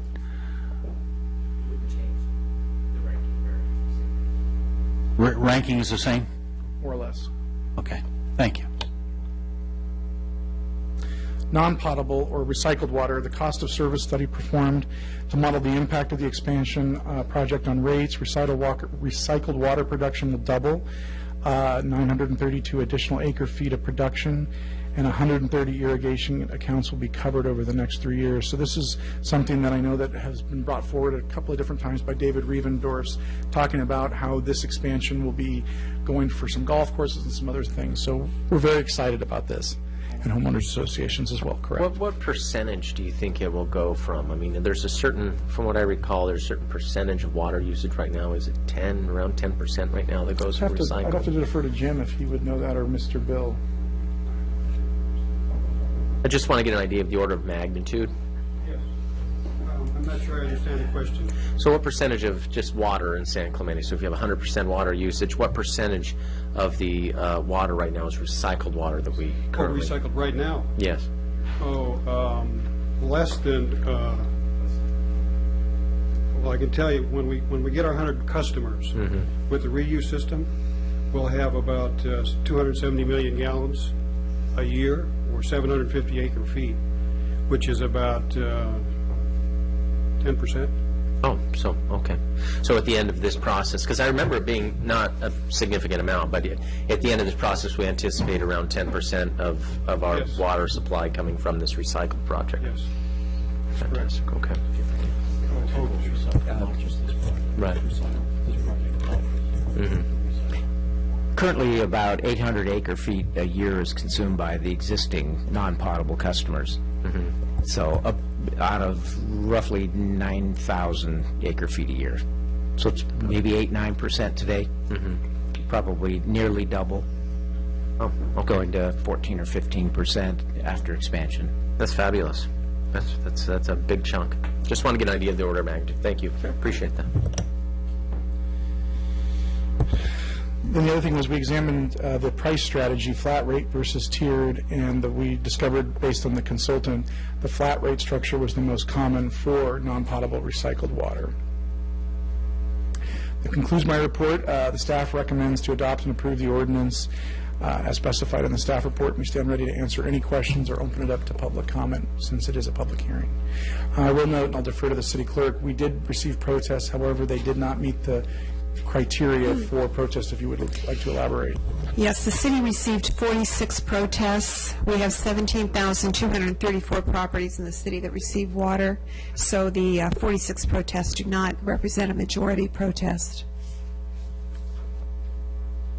Eric, I have a question or two, if I could ask of you. One of the items that one of the concerned residents asked was the question of, they wanted to break out on all the budget items, and that's not what I'm going to request from you. But I did want to, get an idea of, when you look at these cost increases, and you provided the slide which showed 5.2%. Does our percentage of that stay fairly true, or is it increasing because of the antiquated water system as well? Can you give me an idea of... We're trying to catch up with our antiquated water system, and one of the objectives of the report was to maintain, and I'll use the term, a positive operating position, which is nothing new to the council. We're working on establishing a positive operating position, and part of the 6% and also future years are getting us over that hump. We're still at a small negative operating position within our expenditures, about 61,000 negative, give or take, if I recall correctly. I think, it's going to be, and I would defer to Bill and Jim Kaler, we're going to be catching up on our infrastructure. We can't change it overnight, and it's a significant infrastructure that's somewhat non-noticeable to the public eye because it's all underground. And so that's something that over time we'll address. And Dave Riebendorf has been very proactive in setting out the right projects, kind of in a proactive approach and a strategic approach, but it's going to take a long time. And then, of course, it's the cyclical thing. So as soon as you get done with the last pipe, so to speak, the first one he installed 15 years ago now is ready for replacement again. So there's an ongoing commitment to maintaining that infrastructure. Eric, sorry. Good? Yes, sir. You made a comment there that I think maybe is concern to some residents. You said positive operating position. Did you mean neutral? Neutral, Okay. basically zero. I mean, I don't want to be in the negative. I want to be flat. Perfect. And we're not there yet. So Do you have, what is the reserve right now? If we had a catastrophic incident, are we fully funded on reserves that allow us to pay for that completely? Or because usually when you say positive operating position, I assume you're meeting towards that reserve requirement and until you get there, and then it's neutral. So, Tom? Tom Medina, Business Services Officer. The depreciation reserve, water depreciation is approximately $5.5 million. We have $200 million worth of assets, so the reserve meets our reserve criteria of representing approximately 3 years' worth of projected CIP expenses, but we're certainly exposed in terms of a catastrophic event. That's a question. Thank you. I do want to allow Bill Cameron to speak towards the infrastructure, just so we don't walk away with it. We use the term antiquated, and I want to make sure that he clearly communicates that. Ruffles Bill's feathers. Yeah. That is correct. Yeah. Bill Cameron, Public Works Director, and I just want to make a couple comments about our water system. The city council and the citizens have spent a lot of money building the water system and spent a lot of money and through the rates that we collect to properly maintain it, and I consider our water system to be in good condition. There was a time, though, when we were struggling with some of our costs and we were trying to increase our depreciation reserve so that we could make sure that we could do those replacements in the future, where we had to drop down the amount of money we were putting in that reserve. Now we're trying to ratchet that back up and get the proper amount back in there, but that's not keeping us from maintaining our water system, which I consider to be in good condition. And we've spent a lot of money over the number of years trying to keep it that way, and with development that's occurred, we've increased the capacity of our storage, etc. So I didn't want to leave anybody with the impression that our system was not a good system. Thank you. Lori? I had a question, and it's always tricky when we hear from citizens 45 minutes before the meeting starts, but we have a letter here that's very thoughtful from Kim and Dave Kolstad. Do you have cards on this item? Are they I here? will, actually, I did talk to Kim tonight before the council meeting. I reached out to her this afternoon. She's unable to attend tonight's meeting. However, I did have a chance to address some of her issues, and we're going to have a follow-up discussion tomorrow, as well as most likely a meeting to go over some of her concerns. Specifically, her concerns are the tiered rates. Exactly, that's what I wanted to speak about. And wanted to make it very clear, and I may look at Mr. Otterman as well. This is an annual process that's reviewed by the city attorney every year. I know that the individual talked about other agencies and their issues with tiered rates, but the one point that I wanted to make very clear to her was it was how they implemented their tier rates that got them into the problems that they had legally. We implemented them correctly, and we are abiding by all laws. And she wants a little bit more follow-up, which I have no qualms in dealing with Kim and I believe her husband as well over the next couple of days. And then her other issue was with regards to how we spend the money. And so we're going to sit down and share some of the budget pages relative to utilities to show expenses and personnel costs. Fantastic, because I thought it was a really well-written letter and was going to ask you the questions that you're one step ahead. Okay, great. While we're talking about tiered rates, Eric, you mentioned in your report that most other areas do flat rates. Why do we do tiered as opposed That to was in relevance or in relation to recycled water with the flat rates. Many agencies do practice tiered rates, but not for recycled. Glad you clarified that. Thank you. And then also, if you could just explain real quickly why our recycled water rates are going down. I'll let Jim or Bill address that if they'd like. Or Tom? Okay. Sure. The expansion of the water system has some economies of scale. And so there's a certain percentage of water today that is treated to a condition where it is legal to release into the ocean. With a little bit more treatment, it can be converted into use for non-potable purposes. And so the expansion of the plant, which is a separate project, $25 million capital improvement, is essentially a mostly passive system. So once it's in place, the capturing of the water that would otherwise be pumped out into the ocean can be treated a little bit and then reused. That's largely the reason. If you look at our consumption in the last 5 years, there are only 3 customers that are purchasing recycled water, 2 of which were under contract rates, the 2 golf courses and the recycled plant itself, which was paying the, if you will, the standard rate of $2.55.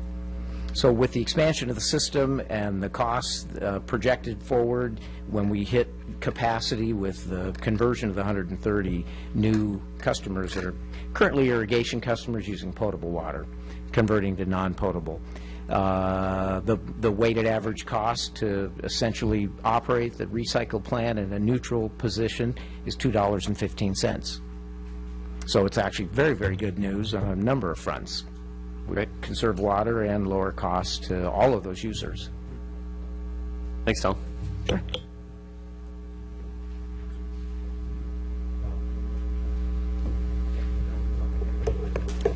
We'll go ahead and open the public hearing. I think you're supposed to hit the gavel, so that's exactly what I did. Well, I thought it was well hit. Any cards on the item? I do not. With that, we'll go ahead and close the public hearing. And I will entertain a motion.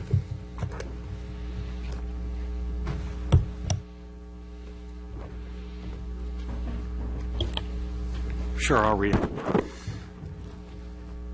I'll move that we introduce ordinance 1583 entitled an ordinance of the City Council of the City of San Clemente, California, amending section 13.04.220 subsections A, B, and C of the San Clemente Municipal Code relating to water rates.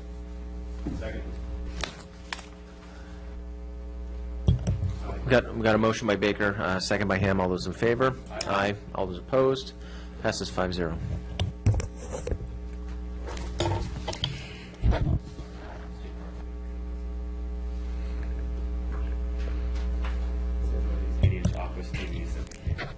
Sanitary sewer rates, one of my favorite subject matters. Yes, so before you tonight, we also have yet another city code modification amending section 13.24.19, subsection D of the San Clemente Municipal Code relating to sanitary sewer rates. I don't have a PowerPoint presentation. As in your report, we've indicated we are proposing a zero increase to our sewer rates. It's important to point out, and we actually had an opportunity to point that on the previous presentation, we have a joint charge, both water and sewer, as you saw from the comparative, where we're still in the middle. Our consultant that we utilized, also helped formulate this recommendation as well. And so, for the sake of being concise, I'll end my presentation and entertain any questions the council may have. You do need to open the public hearing. And I need to announce that the city received 8 written protests. The city, there are 17,014 properties in the city that receive sewer service, so the 8 protests do not represent a majority protest. Just to be clear, we got 8 protests of a no increase? Is that what I'm understanding? Protests of The water rates? Yeah, okay. Got it.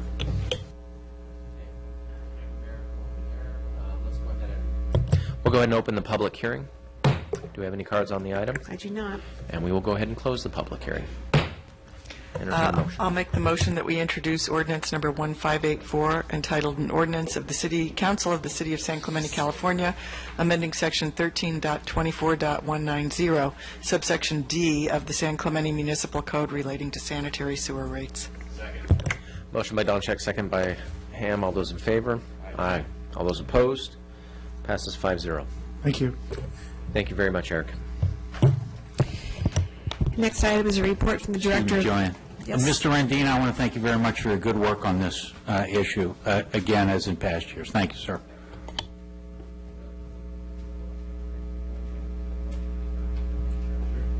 Folks, we're going to go ahead and take a 5-minute break.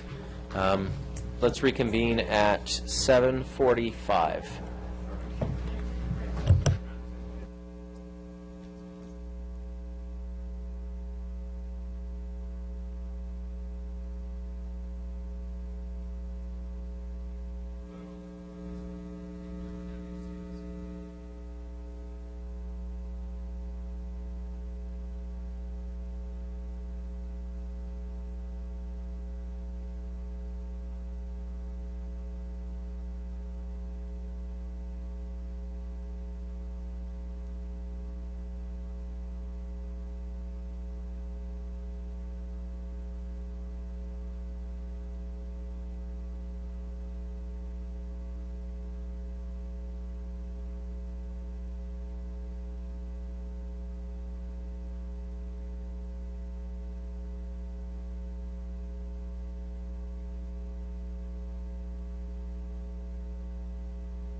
Okay.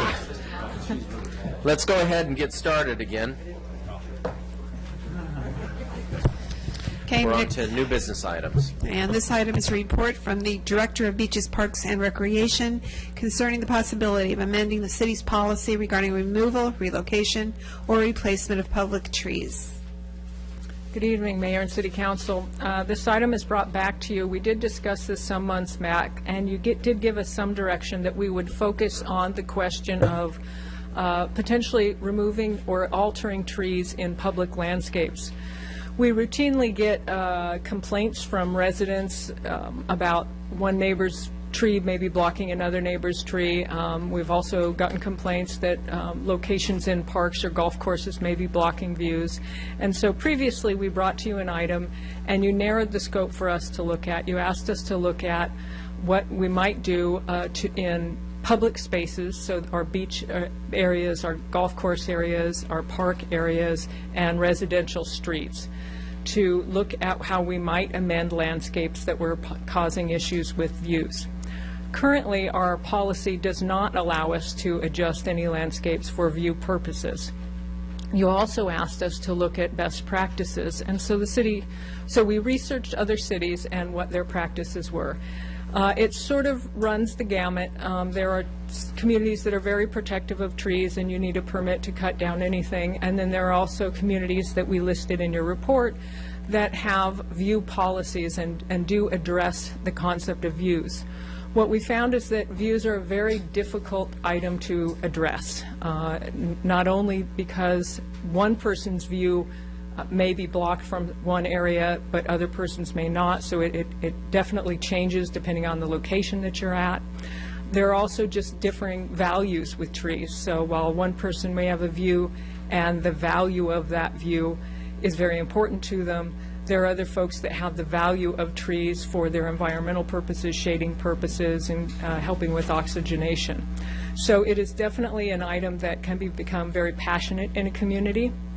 And so we were weighing all of the information that we had on how we might best bring this to you to strike a balance between those who value trees and those who value views. And what we came through was really, we have processes in place that address landscapes. And when we design site plans and park master plans, we designed them to meet the needs of the community. And so what we're suggesting tonight is that you may wish to use existing policies to address that. When site plans or park plans go through, they are typically designed by a landscape architect or architect and are vetted through the community process. That gives us the opportunity to hear from all sides, both those who might be impacted by views and also those who have advocacy for the trees.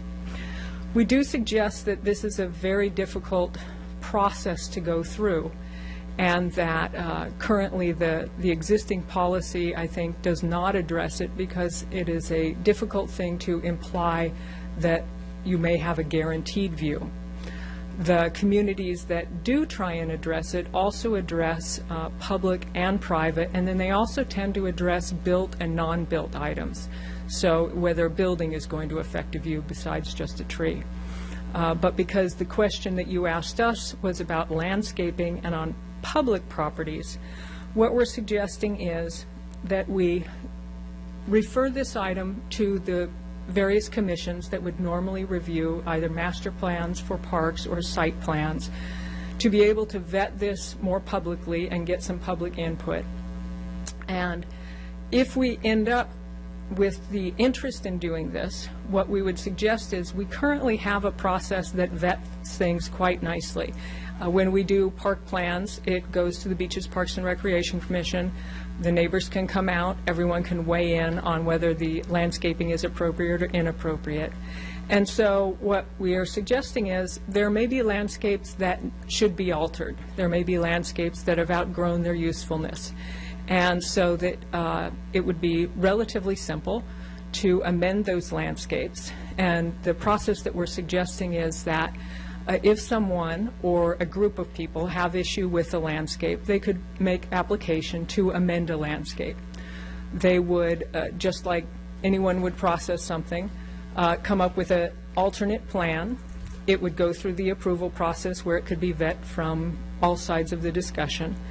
And then we could certainly change the landscape. What we're suggesting is that folks who want to do that would bear the cost of that, because the landscapes that we believe that we have in place with the golf course and the parks and residential trees have gone through a previous process, although some years ago, but was approved and vetted at that time. So I think very simply what we're suggesting is that there is a way to amend our landscapes now. If they are no longer useful and they're no longer what the community wants, we can certainly amend them. Application would be taken. We would vet them through whatever commission, either golf course, BPR, or Beaches, Parks and Recreation, or Planning. The City Council would be the final word on it. And then we are specifically suggesting that the applicant should bear the cost of those changes, because the landscapes that we have in place are functioning now, and it would be to the applicant's interest to make those changes. So I'm going to be brief to think that we may have people to ask questions, and I'm happy to answer questions now, or I think we have some members of the public that might want to speak. I was fascinated with the analysis of the other cities that maybe had taken up this question, and each seemed to have an approach that differed. One of the things that I wanted to see is, when you're looking at, say, Solana Beach or Laguna or Palos Verdes, it seems like Laguna may have the most in common with us, which is this, built on a coastal hillside almost, in a way that, that you do have actual views to preserve in a regard, or at least a substantial part of the city does. Were there any other cities that had grappled with this issue that meet the same criteria as San Clemente does outside of those three? And it seemed a little bit more as if this is an unofficial policy and cities pursued whatever course they felt was best on a ad hoc basis. I would say most, I don't know if they avoided, but did not address the topic of views. I think because it is very difficult and can be contentious. The cities that we did find, we listed here. So we did not find a whole lot that specifically addressed view preservation, and the ones that did, like Laguna Beach, also tended to address them both public and private, and also with the built elements. And to me, that's a crucial point. Laguna Beach has had issues for years, and very contentious issues, because they've tried to regulate private trees. If you have a tree in your yard and it's blocking my view, I'm going to call the city and say, make Sharon cut down her tree. We're not proposing, nothing in this plan proposes to do that. And that's, to me, that's a crucial distinction. We're talking about being a good neighbor here, the city being a good neighbor to somebody who's one of our trees has grown up. Like you would be a good neighbor if I went down to your house and said, Sharon, your tree is blocking my ocean view. Would you allow me to pay for it, and I'll plant another tree in its place that's not going to block my ocean view? And if you felt like being a good neighbor, you would say yes. Well, that's all I've been trying to get the city of San Clemente to do. And it's not tree removal, it's tree replacement that we're talking about. Trees that have outgrown their I mean, some of these eucalyptus trees in town are, I can't believe they were actually planted with a plan in mind, because they were put in bad places at the wrong time. I mean, I guess the cost had an overriding factor in it, of course, but we're talking about replacement. And I'm sure this is a very difficult report for you to write, Sharon. You and I have had discussions about this, but that Laguna Beach distinction is, to me, crucial, because Laguna's got a reputation for having some very contentious issues.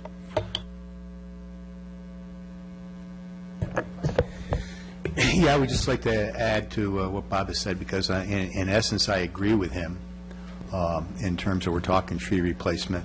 The only thing that does trouble me in this is I think every situation is different, and there are clearly some situations where the city years ago may have made mistakes in terms of planting. So I get a little concerned in terms of dumping all the costs back on whoever wants the trees pruned or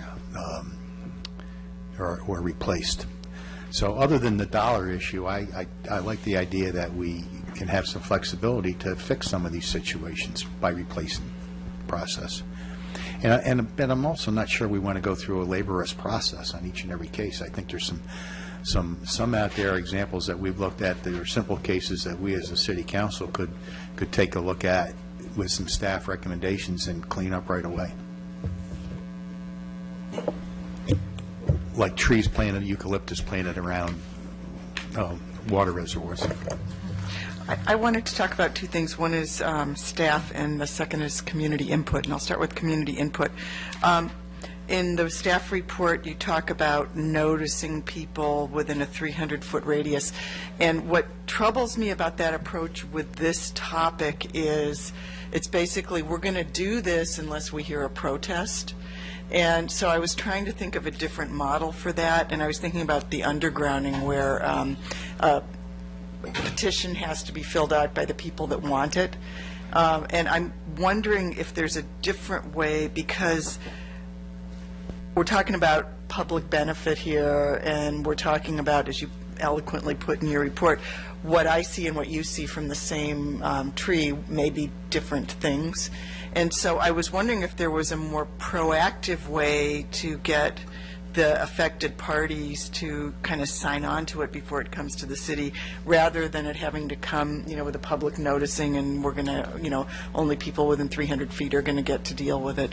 So, so I just wanted to, if this were to go forward to Beaches, Parks, and Recreation, ask about that. Do you see the distinction? The distinction would be, I mentioned in the interviews that I'd spent a lot of time in Maxburg Park recently, and one individual wants to do some things. And so in that case, it feels like that individual should ask all the affected parties, whether this is a good idea or a bad idea to prohibit, pick your sport, as opposed to, we think it's a good idea, and so let's publicly notice people. So that, do you understand the distinction? The idea is that we would get the neighborhood to agree this is a good thing. Yes, I believe so. And I was suggesting that it might be a 300-foot radius, but I think what we'd like to do is go to the commissions and develop some criteria to report back to you, because I think this is going to be a difficult thing. So one of those criteria may be, do you need a 2/3, vote of the folks that can view that area? If it's a homeowners association, is it maybe a majority or 2/3 of the people wish to move this forward? That type of criteria. Okay, great. Yeah, just so that we're getting, so that we're thinking constructively about the importance of community input. Then the other thing is, when I was reading, I also really appreciated the section on the best practices in other cities. And then I was thinking, oh, great, we're going to have to come up with a job title like, tree goddess, or somebody that's going to be on your staff that only a tree god. Okay, it doesn't. We already have that. Isn't that Dennis Reed? Yeah, I guess we do have Dennis. What am I thinking? But the idea is that this could be a very time-consuming, because it's emotional. I mean, as the applicant said, I like trees, So, I, as part of this conversation too, I hope we're realistic about the amount of staff time it's going to take, and what that's going to look like. We do spend quite a lot of time on it now, even though it is not part of the policy, explaining, explaining that maybe it's a private tree, it's not ours to deal with, that it is a public tree, and that, public landscapes have been through quite a large process, and that they were thought out when they were done. And, there's been a lot of energy about the eucalyptus trees. They're sort of villainized at this point. In the 70s and 80s, they were the salvation that everyone loved, and so it's interesting the fashion that comes and goes, because at one point eucalyptus was a very romanticized plant, and if you read about the history of them and the link to California, they were very loved, and now they are not. And the operative word there is loved. It's not like a utility box, it's like people have connections with organic material, yeah. This is an interesting item because, there's a certain rational approach to this that is missing from the current policy, which is, for example, part of it is notice. Is it 300 feet wide? That seems fairly arbitrary. Is it best to have a placard posted in the park for all the visitors for 30 days prior to the decision so that you can lodge your complaints? There's a certain amount of things that we could never conceive of that our commissions could really vet out and really bring to the table in this. But I think it's a healthy discussion. I think it's a discussion that needs to happen, and we really want to put our, our different commissions and on this, because there is a rational approach to this that preserves what we all acknowledge is a very important part of trees. I just put a swing on the tree in front of our house for my girls. I mean, I curse it when it drops its leaves, and I love it when my girls are having fun on it. And so there's, there's benefits and downsides to each of these items, but to each of these perspectives. But I think that there is a solution here. I don't think everyone's going to be happy with that outcome, but ultimately, I think if we put some energy into it, we can find a way to accomplish the objectives that everyone is looking to do, and to do it in a way that's more surgical than a heavy-handed approach where council decides which tree dies and which tree lives. And so that's what I think it would be this is a great exercise to have. And I think that the recommendation is excellent. So. Yeah. Hey, Sharon, this is a really difficult topic, and I'm glad you're tackling this, and I'm not, because I don't know if it would have come out as clean if I wrote it. But I had a couple concerns. The first one was on page 9A3. It's the proposed process. And I just feel uncomfortable with the term or removal on the first line of 6.4. And I'm sure there's some circumstances that are really extreme where just straight removal would be the appropriate way to go, but this to me just doesn't seem appropriate. I like what you put in here before that, request replacement relocation. I think that sounds more appropriate and more fitting. And then the same thing on the actual policy on page 2, 6.2, property owners may request removal.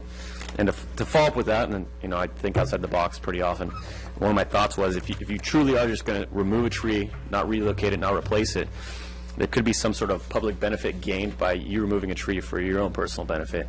And the first thing that came to my mind was what we did in the downtown area with the tree program we have along Elkhorn and Round Del Mar. So if you're going to just straight remove a tree in one area, why not fund a new tree on each that the rest of the community can enjoy for years to come?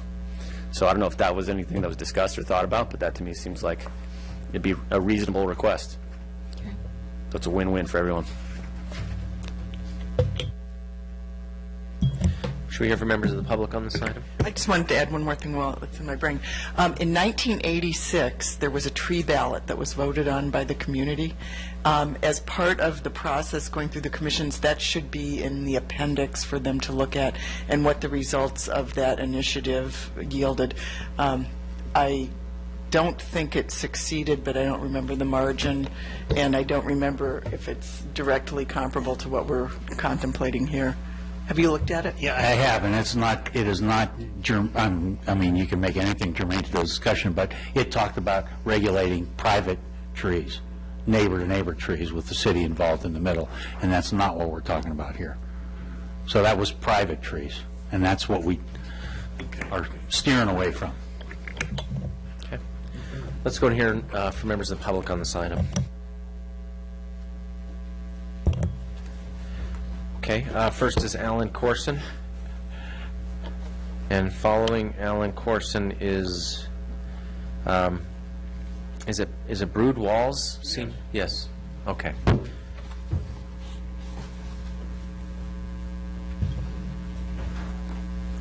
Hi, Alan. Hi, Mayor Pro Tem and rest of the council members, and welcome back. I looked at this agenda report, and it's been about a year since Councilman now Baker brought it up to provide view protection for certain people in the community. The problem is that everybody that gets their view protected, there's somebody that loses the view of a tree. As an example, the reservoir that was in the document, 300 feet, he may gain a view of the ocean, but everybody that looks up at the trees is losing that. There'll be several people here, I'm sure, from Broadmoor, where I live, and they'll want Verdi Park all cut down so that they get a view of the ocean, and yet everybody that has enjoyed that park for the last 30, 40 years, they will be losing the benefit.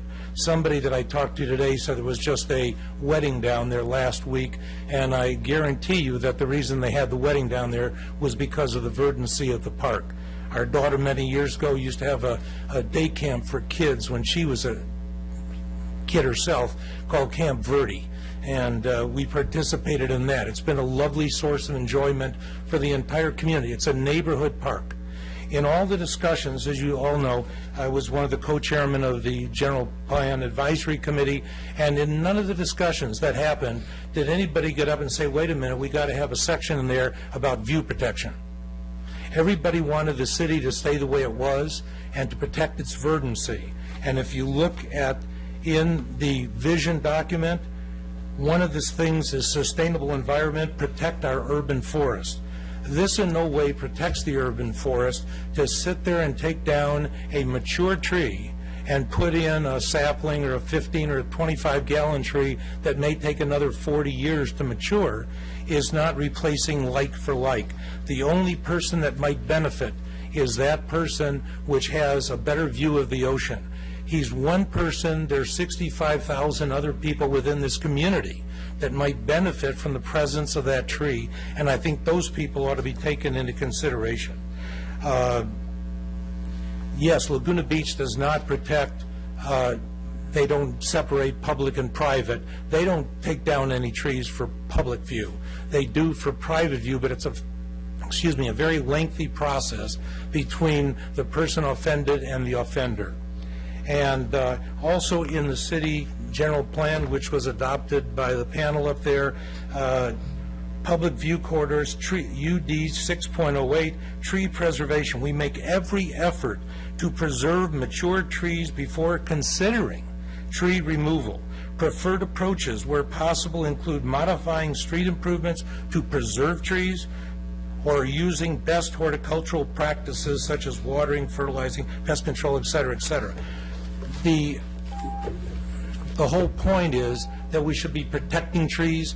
In 2010, when we had our Sustainability Action Plan, we were supposed to have a tree ordinance, a tree preservation ordinance. It's been over 4 years. We still don't have it, and this is a lame attempt to try to put something in there to try to help people whose views are being obstructed. Thank you for your time.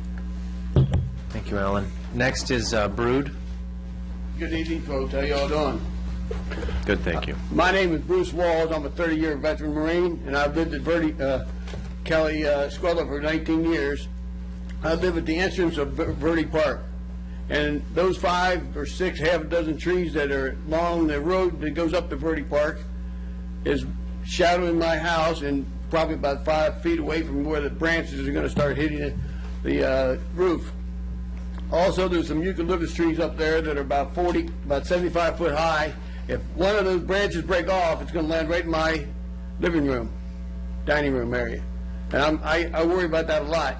I'm not saying we need to cut all the trees down. I'm just saying we need to get some trees trimmed that are around my house and other folks' house up there. Because I hate to see that happen, because it would destroy the back half of my yard and my house. So I don't know if you've been up there to the park lately. Just walk up there, you can see how tall those trees are, and those branches are hanging over. I guarantee you, if there's Santa Ana comes in, I'll probably lose the backside of my house. So I wish that someone would come take a look at it and see what they can do about it. Thank you very much for your time. Thank you, Mr. Just Walls. real quick, Bruce, what's your address? 303 Kelly Esquella. Thank you. You on the right or the left of the end? I'm on the right. Right.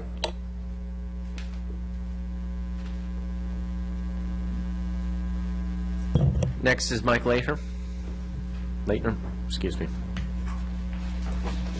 Good evening. Thank you for having me up here, Council, Mayor, Mr. Otterman. I am strongly supportive of a policy that would address tree limitation, tree relocation, particularly with regard to a neighborhood that I'm in. I'm on Avenue Dakota, 151 Avenue Dakota. Down the street from me on the other side of the neighborhood is Mr. Stewart's home, and there's a reservoir that is literally dwarfed by, I would estimate to be 80-foot tall eucalyptus trees, and the reservoir is probably only 30 feet tall. So I look at the report, and it's clear that that situation around the reservoir meets the constraints in the report, or the factors in the report, which trees have become too large for their planting space or have circumstances that have changed, making the plantings no longer appropriate or useful. This particular location is, I would say, the poster child for that situation. That the planting there has, it looks like nobody from the city is paying attention to that.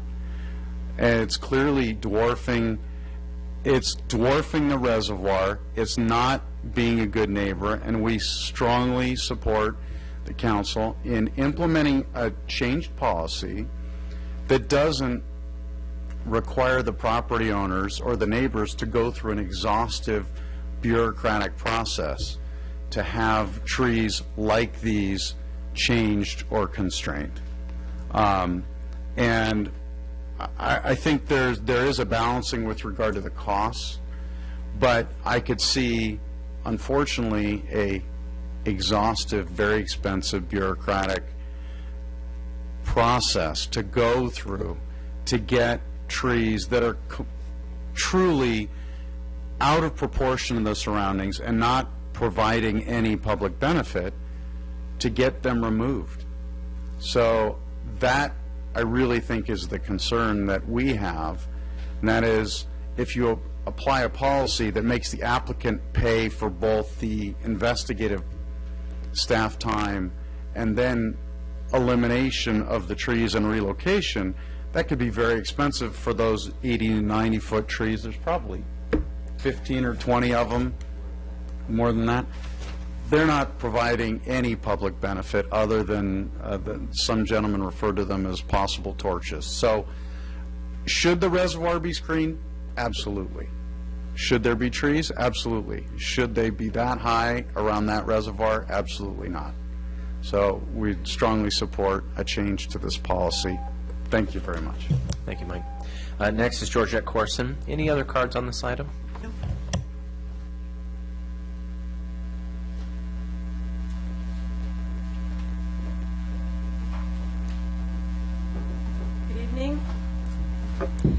You guys need to listen up, because I voted for most every one of you. I just said most. It's hard for me to accept that we're here to entertain a policy to cut down mature, life-giving, beautiful trees, which we're lucky to have, to enhance the view at a cost, to enhance the view of a few at a cost to many. Public trees belong to us all, not just those within 300 feet. Most trees are in somebody's view. We have already lost so many trees to drought, avoidance of costs associated with pruning, and staying in compliance with association CC&Rs, new xeriscape philosophy, and having only natives, where beautiful old trees are destroyed to re-landscape. The freeway widening that's underway, a lot of trees lost there, the putting in of sidewalks and bike lanes, and on and on. Our public trees, parks, golf course, street medians, beach, and parking lots are valuable terrain where residents can still experience nature and birds can still find a nesting place. That we are so willing to give it all away is sad and puzzling. We are supposed to have a tree ordinance in place before anything like the policy that is being proposed this evening would be drafted. What happened? We have no protections for heritage trees, no tree ordinance, no consideration for the nesting season or the promoting of planting of trees. Only a written policy to enable tree removals. Ole Hanson, during his time, each neighborhood street in San Clemente had its own tree. There were peppers and camphor trees.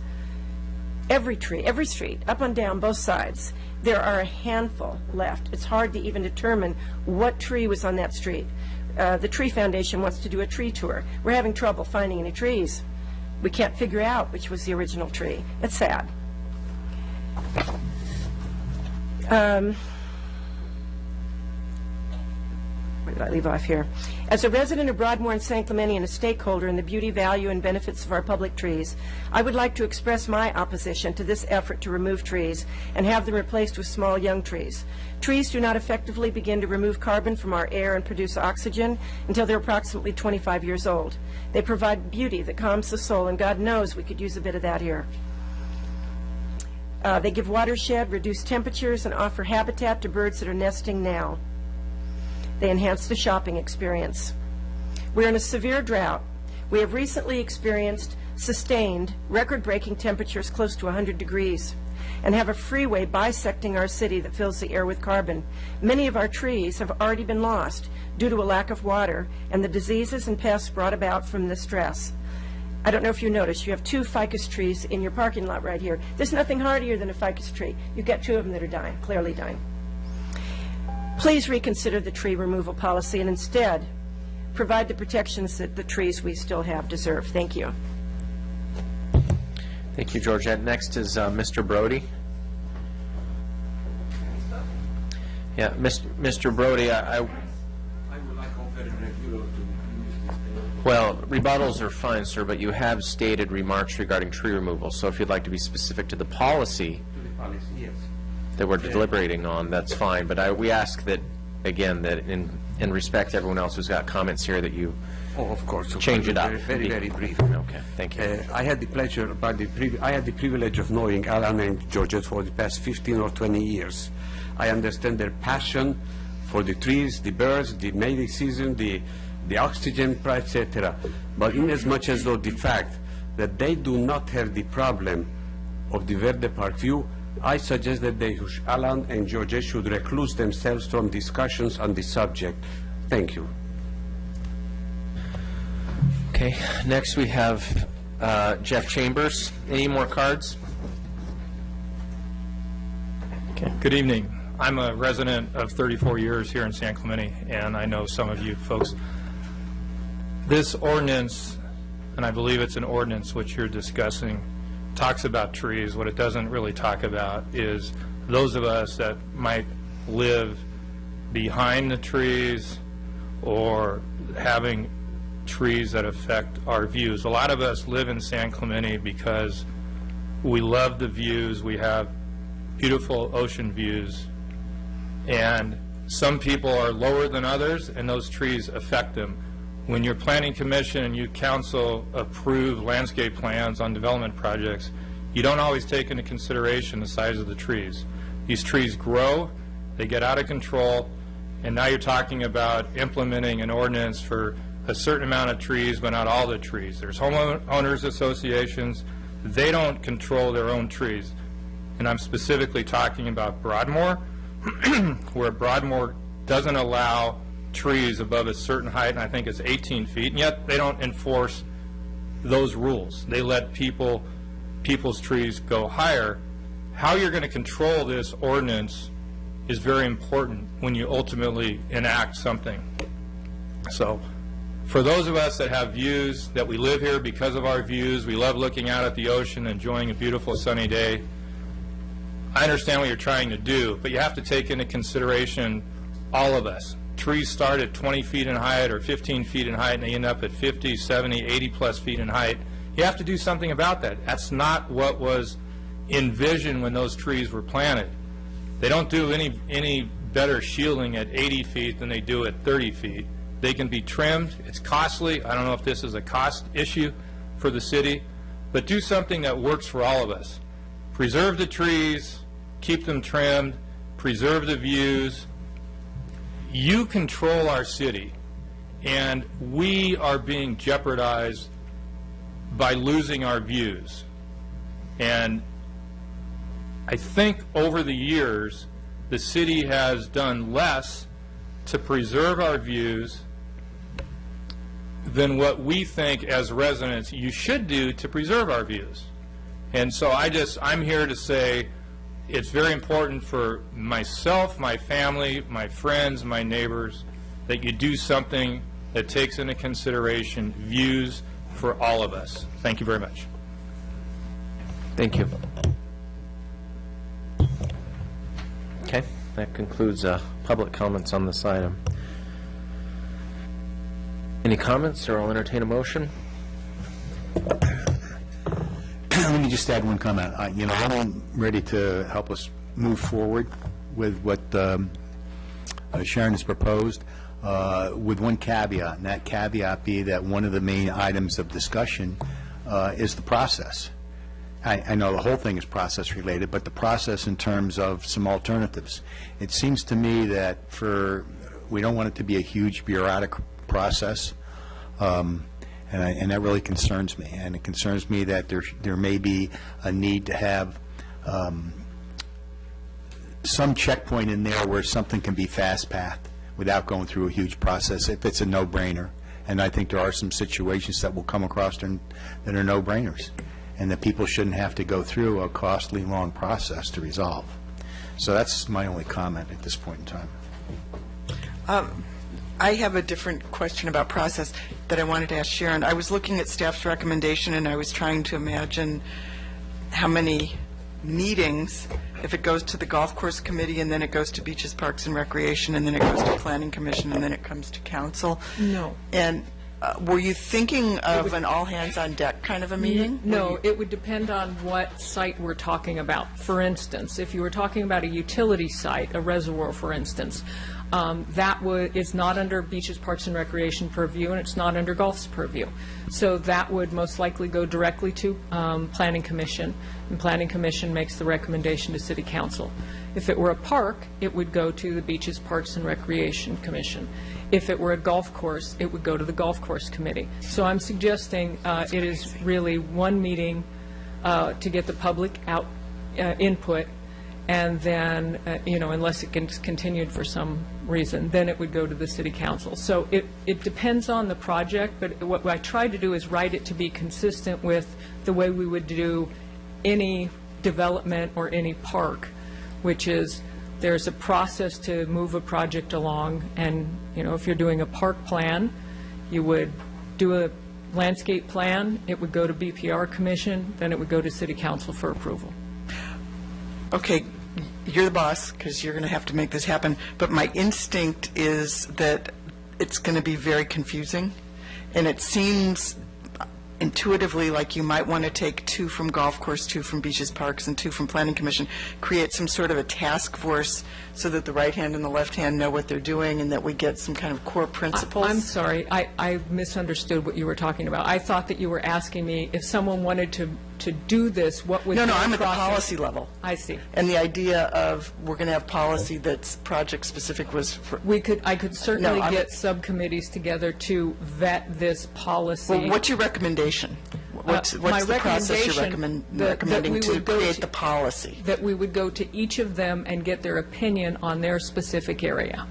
Okay, and so what I'm saying is that doing that sequentially really the best right way to do it, as opposed to creating a committee where you get all these different people in a room and they hammer it out together and we get kind of some core principles, understanding there's going to be variations, if it's a reservoir versus if it's a park, but...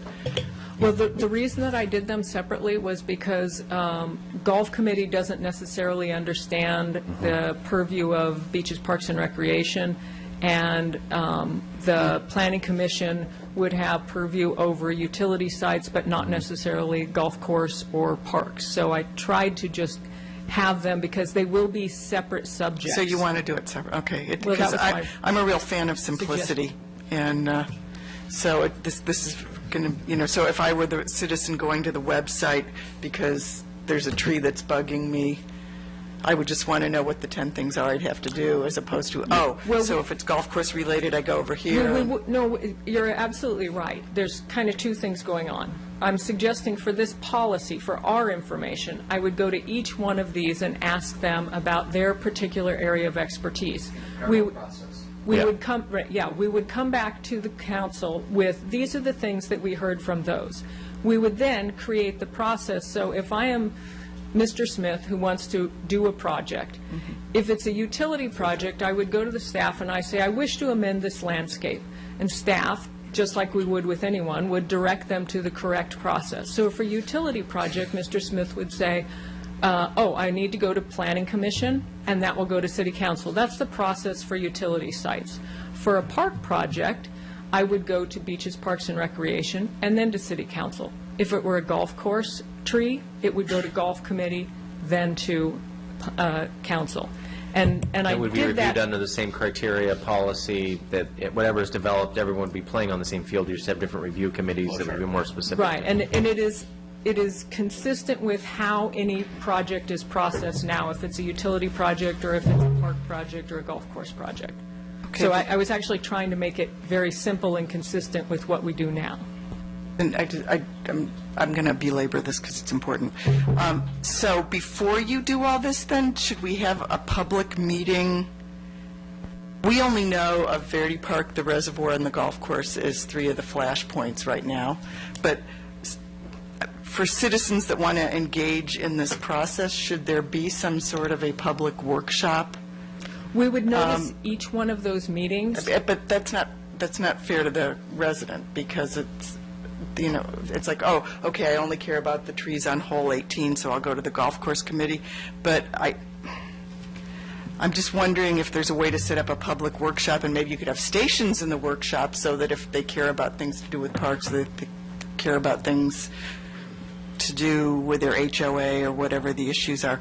But I think from the public point of view, Lori, though, if you look at it, it's immaterial what committee it goes to. There's a review process to what I would consider to be an expert panel on golf course items, on planning items. So for the public's point of view, the actual process of approval, as long as it goes to a committee that specializes in that, ends up in the council and it's the same, I think for the public, okay, that's what, you know, you've got the experts reviewing it. I think for the policymakers here, we want to understand, like you're going through, which I think is very viable, which is effectively, okay, so everyone's going to be, when we look at, say, golf course committee looks at this, you know, master plan that they want to get in here, or this change, they're going to be looking at it under the same criteria, policy, and everything as the planning commission when they entertain that, meaning the same guidelines, that we're all on the same page as a city organization on how we view these proposed changes. I just want to, have a degree of comfort that we're all going to be playing on the same field, regardless of what commissions are reviewing these items. Right. Could I just add to that? Because I think we may be confusing two things here. Just to my mind, I want to separate the two. One of them is, how do we get to a policy? And that's what we're talking about right now. We haven't formed a policy. We've got some recommendations here. And I think, Sharon, what you're saying is, I'm going to, on a parallel path, I'm going to take it to these 3 organizations and get their input. Then you and the staff is going to take all that input and you're going to put it together, and then you're going to bring it all back to this council to decide, here's what the actual policy is. Correct. Now, when we get the actual policy, then we'll start talking about how we'll have the implementation phases in there, in terms of if a person has a concern with a park, they go to Parks and Recs, et cetera, et cetera. So I think that's where you're going with it. So I don't, and it's not a serial process, it's a parallel process of going to each one of these groups. Except where does the citizen fit in? The citizen, at any of the public meetings where the 3 groups discuss it from their perspective, and/or the fact when it comes back to the city council here. Okay, it comes but back to the let's city council just for us to have a not to policy single thing. somebody up, but Mr. Chambers made a good point. How are we going to enforce? You know, how are we going to decide if maybe there's a pruning policy, maybe there's a, you know, when you take up every other tree out policy, lacing policy, and, you know, that regardless of where the situation is, this is what we do.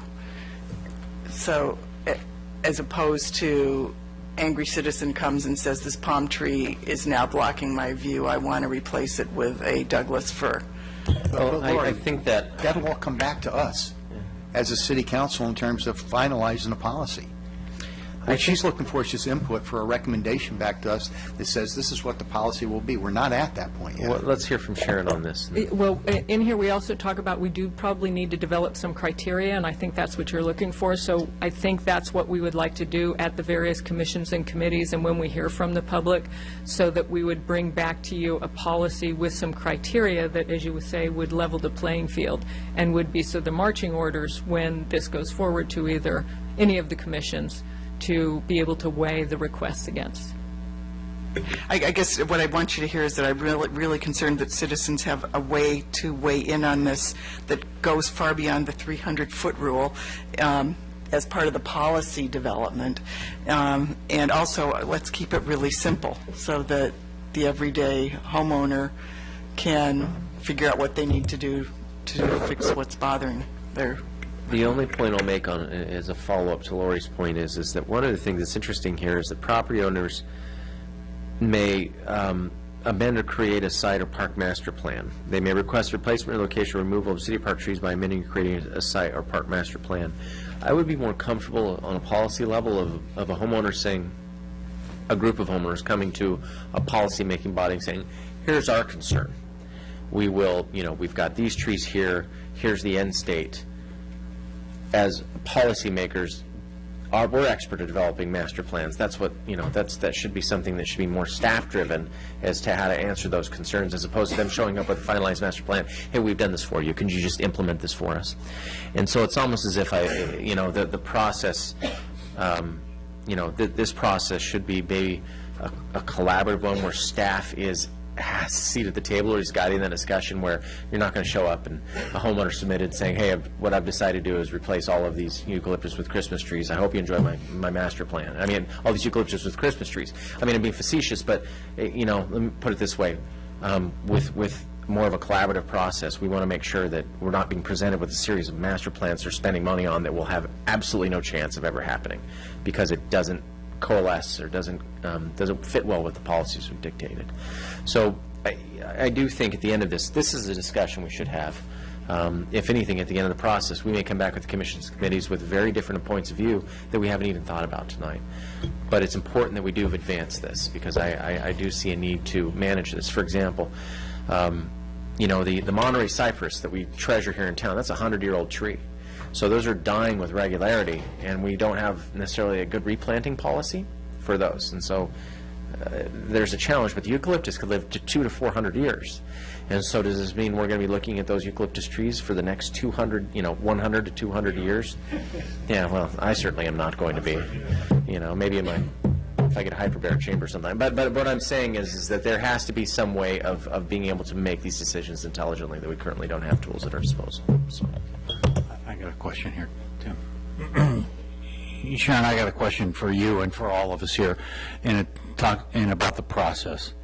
If you're going to send this staff report to the Planning Commission, to the Golf Course Committee, and to the Beaches, Parks, and Rec Commission, and ask them to bring back recommended changes, you're going to have 3 different documents that have a chance to be enormously different. Who's going to put those 3 documents together? Are you going to do that, or are we going to do that up here? I think we would try to bring back a policy that is consistent with the existing policies and something that's implementable. Staff is also often put in that position of there's lots of varying things. How do we coalesce it into a way to move it forward and a process that works? So yes, I think we will probably get different inputs, but part of the reason we wanted to go to each of them is because they do have, golf has different reasons for having trees there than a utility site might. And so we need to hear that kind of criteria from each of those. So yes, I think we would take all of that information and we would bring back to you a proposed policy that we believe we could implement. Okay, well, I'm good with that, but I would add one other. There is some impetus behind this, because we have been talking about this for a very long time. So let's, if we're going to get this on the agendas for the Planning Commission, the Beaches, Parks, and the Golf Course Committee, let's do it post haste and get them talking about it, and with the idea that all we're looking for is input. We don't want them to cross every T and dot every I and think of every possible permutation of this thing, which will take forever. Just give us your ideas, give us some good ideas, give us some input, and then we'll cross the I's and dot the T's, or the other way around, yeah. Anyway, is that a plan for everybody here? Is that, did I sum up? Is that okay, clear? Thank you. So at this point, I guess we... And we are talking about tree replacements here. Let's not lose sight of that. Okay. So the staff recommendation is for us to provide direction to present the proposed changes to the Golf Course Committee, Beaches, Parks, and Recreation Planning Commission for recommendation, development of criteria, and return to City Council for action. That's the recommendation. You had a comment? Yeah, I had some comments to make before we go ahead with this recommendation. First off, I just want to address some of the concerns from the speakers. First one, Mr. Chambers, I don't know if you heard, but we're not addressing an ordinance this evening. don't know if you caught on to that. So tonight is not the ordinance being adopted. And then Bruce, I'm sorry, I didn't recall your last name. We did have an arborist go out there pretty recently and look at all the trees that are existing, and we do have a report on that, and we do trim those trees every 2.5 years on schedule. So that is being done currently.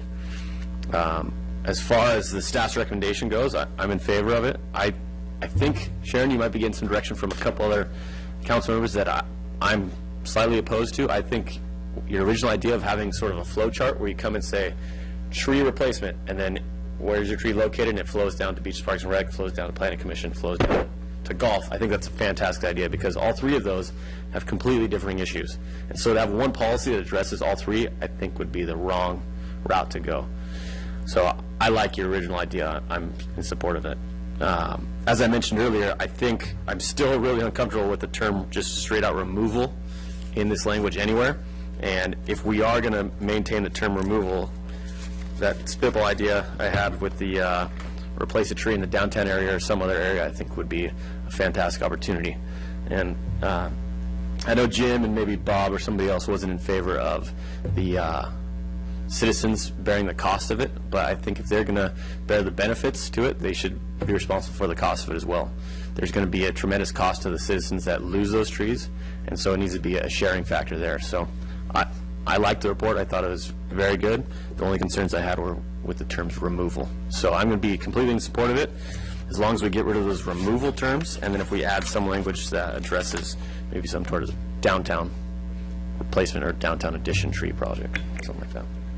And also, just to, because repetition is a good thing, for those 3 meetings, the public noticing, can you put some, make sure it's inclusive, expansive? Golf course is going to be easy because that's, very site-based, but we've got, 23 parks that could be potentially affected by any decisions that are deliberated on, and the Planning Commission, I don't even know how to think about that. I've had 2 people complain that the trees on Del Mar are so mature that they block the signage and make it an unbusiness-friendly experience when you're driving down the street trying to find, because the trees are now the same height as where the signs go. So I don't know what you do with Planning Commission, but please invite the public to these 3 meetings.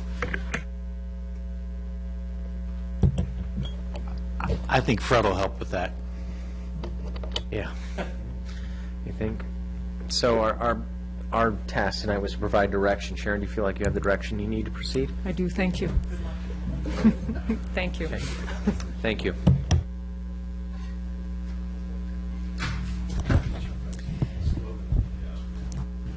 Okay, next is a report from the Director of Beaches, Parks and Recreation concerning scope and bid options for the Ole Hanson Beach Club rehabilitation.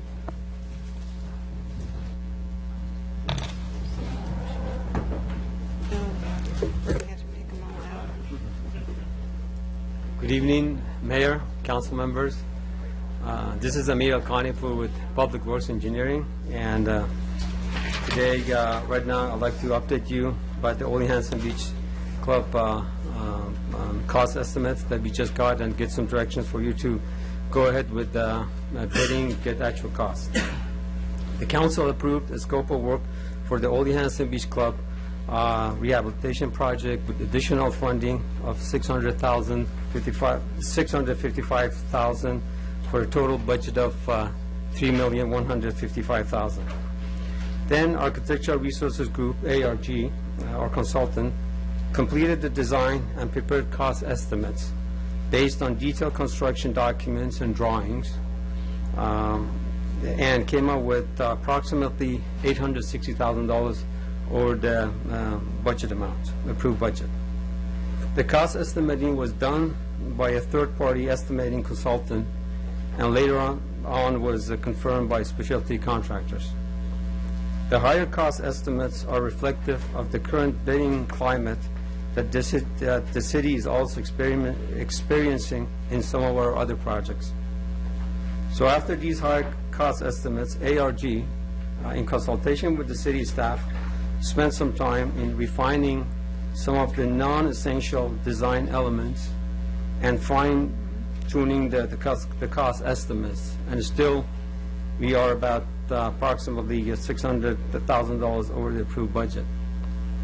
We believe that project team, that although these cost estimates are higher than our project budget, but it does not necessarily indicate what a contractor may actually bid in a competitive bidding environment. So staff would like to request to complete the revised scope of work and go to bid to receive actual bid prices and come back to the council for further directions. We also looked at other funding options for the gap closing, such as Tolega Development Agreement. There is $1.2 million intended for the North Beach improvements, which the City Council has committed $835,000 of that money to the El Camino Real parking lot. So approximately $365,000 remains available for other projects, such as Old Hanson Beach Club. The other funding source that we looked at was the Marblehead Coastal Development Agreement. Approximately $430,000 is available from the $600,000 that was committed towards the Courtney Sandcastle. We also do not recommend further expenditures from the general fund due to the low general fund balance in the 2015 fiscal year's proposed budget. So the project team recommends again that the council authorize staff to complete the design, the revised scope of work, and prepare construction documents for public bidding. Now, myself and project team here would be glad to answer any question that you may have. Thank you. I got a question, Tim. Yeah, Amir, a couple of questions here. Sure. The approximately on page 2 here, where you talk about the funding that remains, $430,000 would be available from a $600,000 commitment towards Courtney Sandcastle. Didn't the developer give us $70,000 instead of $170,000? Sharon, would you please? Yes, the developer already gave us $70,000. The $100,000 is what we believe it would cost to cover the area that was previously Courtney Sandcastle. We need to put something into that space. So we went to Beaches, Parks, and Recreation Commission, and they're recommending with staff that that would be just an open turf area. But we're... Pickleball courts, maybe. Or pickleball courts, maybe. So we're reserving about $100,000 for that, and Thank that's you. why that's $170,000. Thank you. I had a same question, and also in addition to that, this is technically funny money, right? Because the houses have to be built, and then the money goes into a fund, and then the fund is dispersed to the city. So my computations are we're 5 to 7 years away from seeing this as real dollars. I'm going to let Eric address that one, because I am not sure. Oh, Tom's got it. Thank you. Yeah, I can, yeah. Because, you know, this is a city council that doesn't spend it unless we have it. We don't have this money. Good evening, council members. Tom Vonnegut, Assistant City Engineer. So this stems from an original obligation of the developers. And as you know, the developers committed already to an initial advance of $70,000. I think that was just mentioned. And we expect that to get that before the month is out.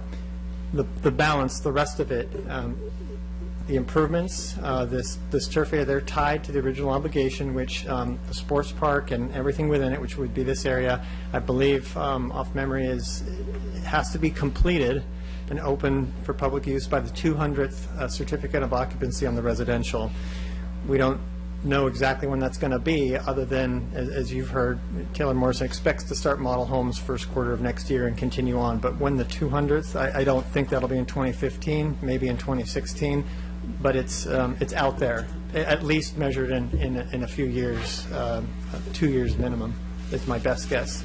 So to the point that, yes, it's out there, and then they build the improvement, and, you know, between now and then we'll talk about timing, but the original obligation was to get it done, and so at this point, that balance, the difference in money could be out a few years. So staff's idea here is that we would take out a loan against that money?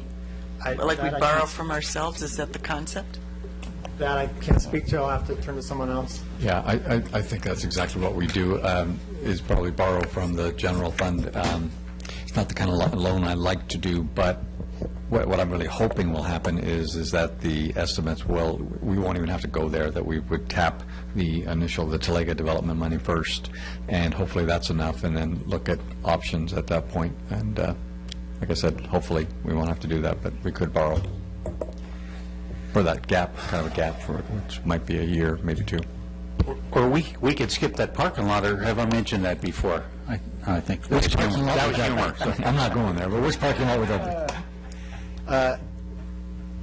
Just again, a question I want to try to understand. Sure.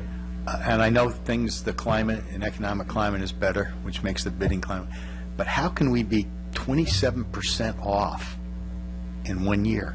That's what, we approved this thing after going through a lot of cuts and stuff, and we came in at 3.1 million, and now it's 20 years telling me it's 27% higher? And what was our contingency in that 3.1 to start with? This is higher than even the contingency in that. I believe the contingency that we had in the 3.155 million was 315. About 15%. 15%, and the contingency that we have now is actually a little lower. However, construction management that we had on that one, maybe it was lower. We increased the construction management percentage on the current cost. And Chris from ARG, maybe you can address this question. Yeah, no. Good evening, Mayor Brown and Council. Yeah, Chris, I'm just really concerned that if we had a 15% contingency in when we looked at this thing the last time, and inside of a year, we've gone up 27%. I mean, what does that tell us about our estimating process? It's a fair question. I think what we've seen, and we asked our third-party cost estimator to actually study what's happened over the course of the year, and looked at the California Construction Cost Index, and it has gone up substantially. What we're also seeing on this budget and other budgets in our office that were cost over a year ago, a similar pattern. We're finding that a lot of contractors are very busy right now, and they have a backlog. They're staffing up, they're hiring skilled labor in advance of the projects coming along, and that's driving it as well. I also want to note that areas that we did find cost increases were kind of the underground stuff, not the stuff on the building that we could really see and read, but there were utility costs, the complexity of the pool versus the site work. We had additional accessibility issues that required additional grading as we got through the regulatory process. So it's a combination of a lot of different things, but really we see the market in the construction industry really driving it. One follow-up on that. If I look at this report, it says that we were originally looked at 863,000 over budget. Right. And we've cut that down to 605 by reducing some things and making some changes. I don't see a list of those changes, and I think with all the deliberation that we did on this subject and the number of times we went through the plans, that this council should get a list of what those changes are so that we can feel comfortable in terms of what we're downgrading. Are you going to go over some of the changes? Yeah, we decided not to, well, yeah. I'll let him. No, you first. No, I think we're happy to provide that list. We could kind of go on and on. We've tried to establish what those items are without affecting especially the overall exterior aesthetic of the building, the original goals of the project. So we've looked at removing interior finishes in non-public areas, and we've scaled back lighting in non-public areas. I think we've done a very good job of revising the scope of work without having a significant impact on the project. That sounds great, but I think if you could provide us with a piece of paper and a email to us next week. We can. That would just give us a better feel for Yeah, it. the list originally started off much, excuse me, much lengthier than I was comfortable with, because I sort of felt like when I first got the list of proposed cuts, and it was actually deeper, substantially deeper than this, I got a little bit uncomfortable that I thought we were sort of affecting the integrity of the project, in the sense of that why were we doing this in the first place? I think all of you know me well enough by now that I probably wouldn't be bringing you anything that's over budget unless we absolutely had looked under every nook and cranny, which they did. You can be assured of that. And there is a substantial list, and they pared that down and sort of kept all the basics and the core foundational elements of the building that I think will still get us there. So, but we'll definitely provide you with that listing of exactly what was cut. I have, oh, go ahead. I have a very simple question that I think 65,000 people want to know. What have we been doing since May of last year? And I can read that we submitted plans at 2 different departments, and if that takes a year, then tell me who those people are and we'll go knock on their doors. But seriously, what have we been doing since last May? Sure, I have a timeline here that I can discuss with the council. So it was in May of 2013 that we got approval from the council on a scope of work and on a plan. And after that, ARG went to work and put together, completed the design, and also while they were doing the design and completing the plans, we had to go to the Planning Commission, and also planning staff prepared an environmental assessment, which was a negative declaration, and they posted it for public hearing, and the Planning Commission approved and adopted the resolution in November 2013. And also ARG completed the plans and prepared the package for the first submittal, and the submittal to our building department was in December of 2013. And also, as you mentioned, during that time, they submitted plans to the Fire Authority and Health Department. And also our planning staff, they filled up application and submitted an application to the Coastal Commission, and we got the permit in February 2014. And it was in late January and early February that we actually got the plan check back from our building department in January 22nd, and so it was in late January and February when they did the cost estimate, and they were realizing the cost now was approximately $860,000 over the approved budget. And since February, it took them and us, the staff, looking at the numbers, making sure the cost estimate that they had was accurate, there were no mistakes, and also it took us some time to actually send, because we, as I mentioned earlier, the initial cost estimating was done by a third-party consultant, and then when we saw the high number of estimates, we looked at it, then they sent it back to contractors, to actual contractors, to get an idea from them to confirm the cost that they had, and it still was pretty high. So, and then after that, then we started looking at the scope of work, and as I mentioned, taking out some non-essential elements in the scope, and try to refine the cost. And so it took us several weeks also to get to this point here. So I don't know if I explained exactly how the project went chronologically, but that's the way it went. Sharon, what day did we shut the doors to Low Hanson Beach Club? Roughly.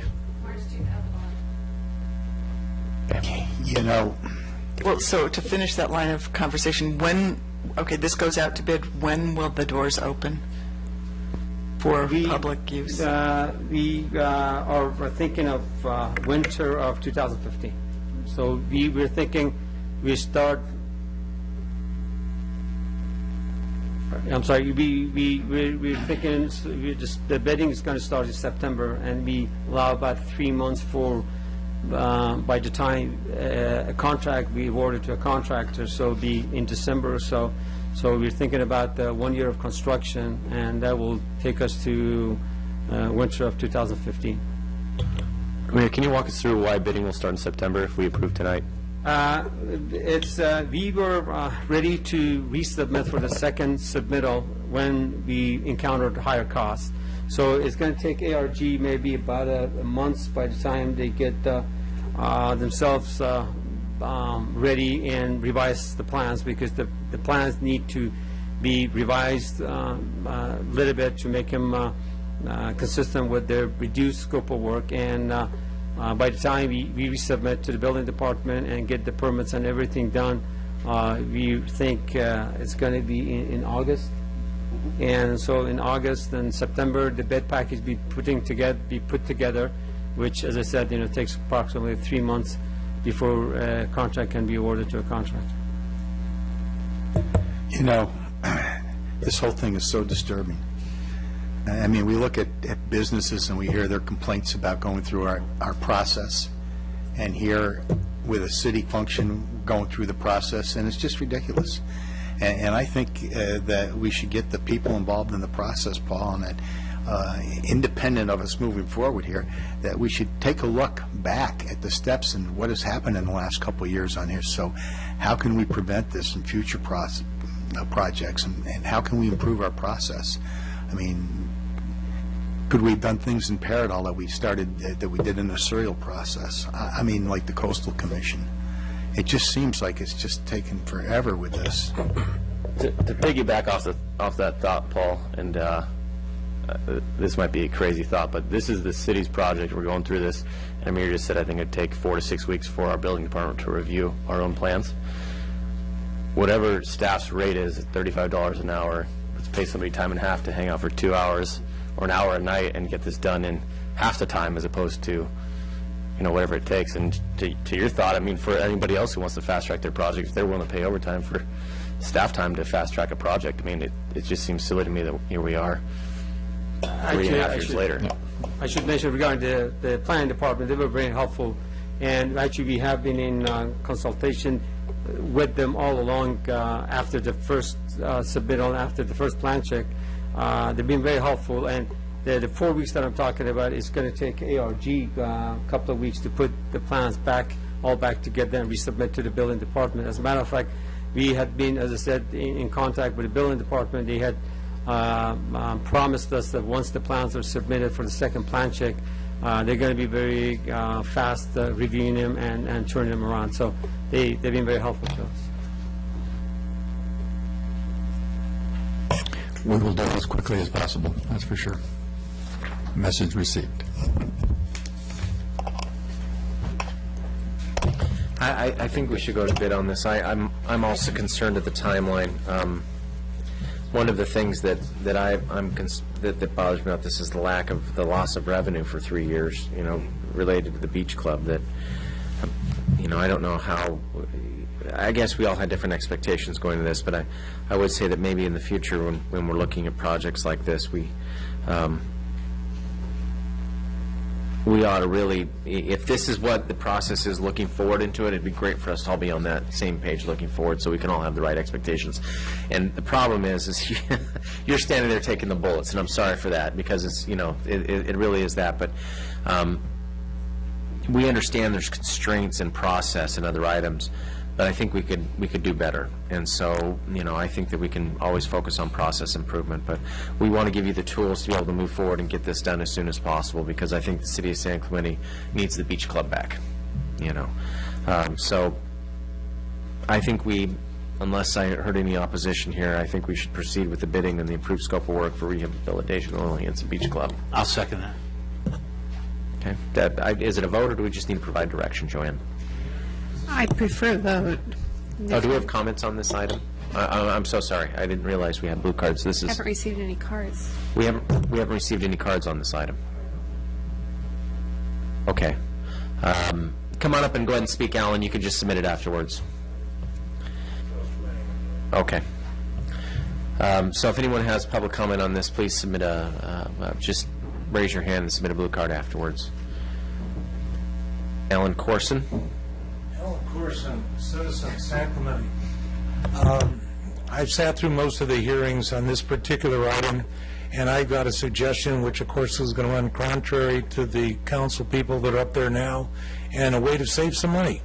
and maybe to have sped up the process.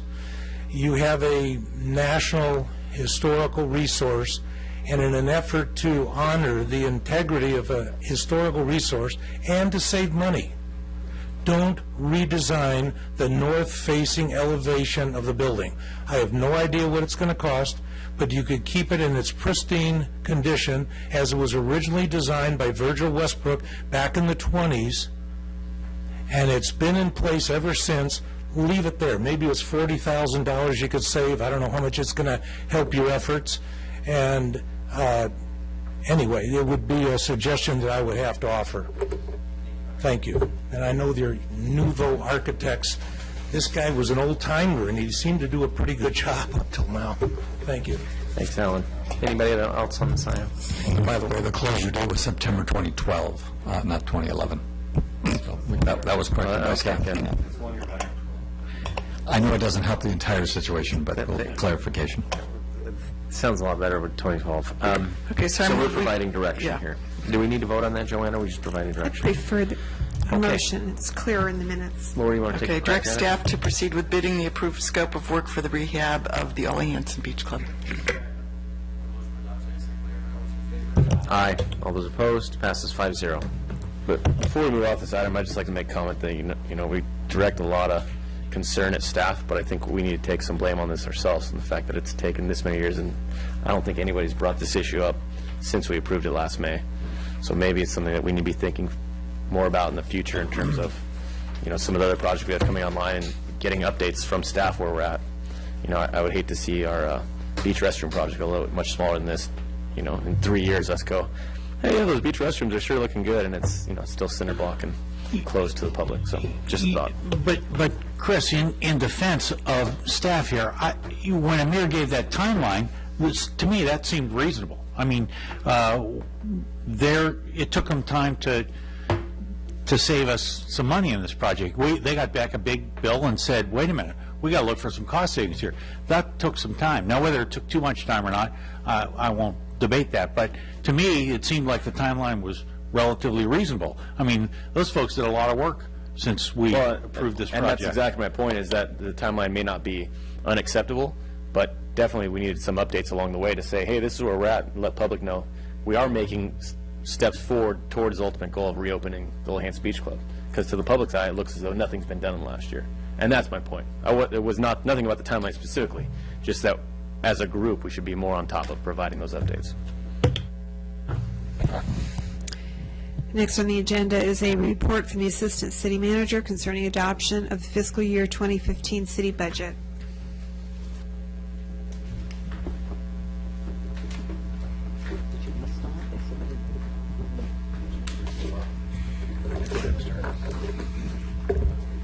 Lori, you have the presentation.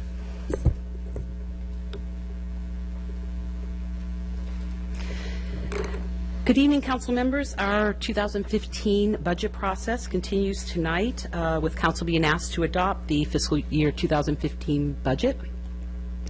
Oh, wait, sorry. Laura, can you get me back? Okay. If you recall, on May 6th, we had a presentation to council, and then we had an extensive budget workshop on May 15th, followed by a public hearing on June 5th. Tonight's budget adoption presentation will be very brief. It's just going to go over the top-tier numbers since all of the adjustments that were made based on council direction at those two other meetings. So our final numbers are fiscal year 2015 revenues total $111,542,820. The general fund total revenues are the largest amount at $51,606,850. Our overall fiscal year 2015 expenditures total $113,427,620, with the general fund portion of that being $55,410,230. Now, both the revenues and expenditures I mentioned here are the total revenues and expenditures. This includes capital items as well as one-time costs. If we focus on the general fund and just look at operating position, which means we exclude any one-time items and exclude capital items, our operating revenue at $52.3 million and operating expenditures at $52.1 leave a $0.2 million operating position, and this amounts to $201,000, just right over $200,000. In terms of our projected fund balances, our reserves in the general fund would be projected at the end of fiscal year 2015 at $14.7 million. And if you remember, those reserves include a $10 million sustainability reserve. We have $4.7 million as a operating reserve, which represents 9% of the operating budget. And then we also have a very small amount of Vista Hermosa funds that we plan to have at the end of fiscal 15. It's under $50,000 as reserves. And then our unassigned fund balance will be approximately $1.8 million at the end of fiscal year 2015. So with that, staff is recommending that the City Council adopt the fiscal year 2015 annual budget for all funds, including the general fund. There are two resolutions shown in your agenda, one for the budget and one for some salary table changes that need to occur. So I'm happy to answer any questions if you have at this time. Judy, Yes. I have one question. Yes. Are we, should we be discussing item C before we're discussing item D? In case there's any changes made to item D? Are you talking about the Ward contract? Police, yeah. Actually, I have it this way for a reason, because I want you to adopt the budget which funds the contract. If you do have a change, that's fine. When we adopt the contract or we enact the contract, we'll just note that it's that amount plus whatever change that you make, and then OCSD can revise the contract that we have. Okay. I was absent on the last meeting. I had a work obligation that I could not get out of. And so I had some specific questions about the DBA funding as well as the deputy team motor officer position. And so what would be the proper time for me to ask questions about I think those? it would be now. I do have a, would you like me to pull up a slide, the slides that we have from the last presentation? Sure. So I'll just present this. We talked at the last meeting, some of the service reductions that we were doing in police services, the change to the hours of service. So currently, Monday through Friday, 8 a.m. to 3:30 p.m. We'll be changing that to Monday through Thursday, 8 a.m. to 4 p.m. And this would allow, will be the same staffing, will be in the building, but we would have the doors closed on the Friday to give some of the administrative staff time to work on other items rather than the public. One of the changes, the Citizens Academy would be held every other year. The current academy just ended, and we would propose that we would do it every 2 years. And then special programs and services in the police budget were reduced by about $5,600. Now, this is the local police budget, not the contract. Before you go on, and Yes. Tim, if you're okay with it, can we discuss the DBA stuff first, and then we can discuss the sheriff stuff under the sheriff contract? Is that okay with you? It doesn't make any difference to me. Okay. It just seems like the DBA issue would be much shorter. Yeah, then we can get the budget Yeah. approved, and then we can talk about the contract. Yeah. Well, both items I'd like to discuss before we approve the budget, if that's okay. Right, we Okay. have to, if you're going to change, we should make that change. Exactly. I just want to make sure I get both of them. Okay.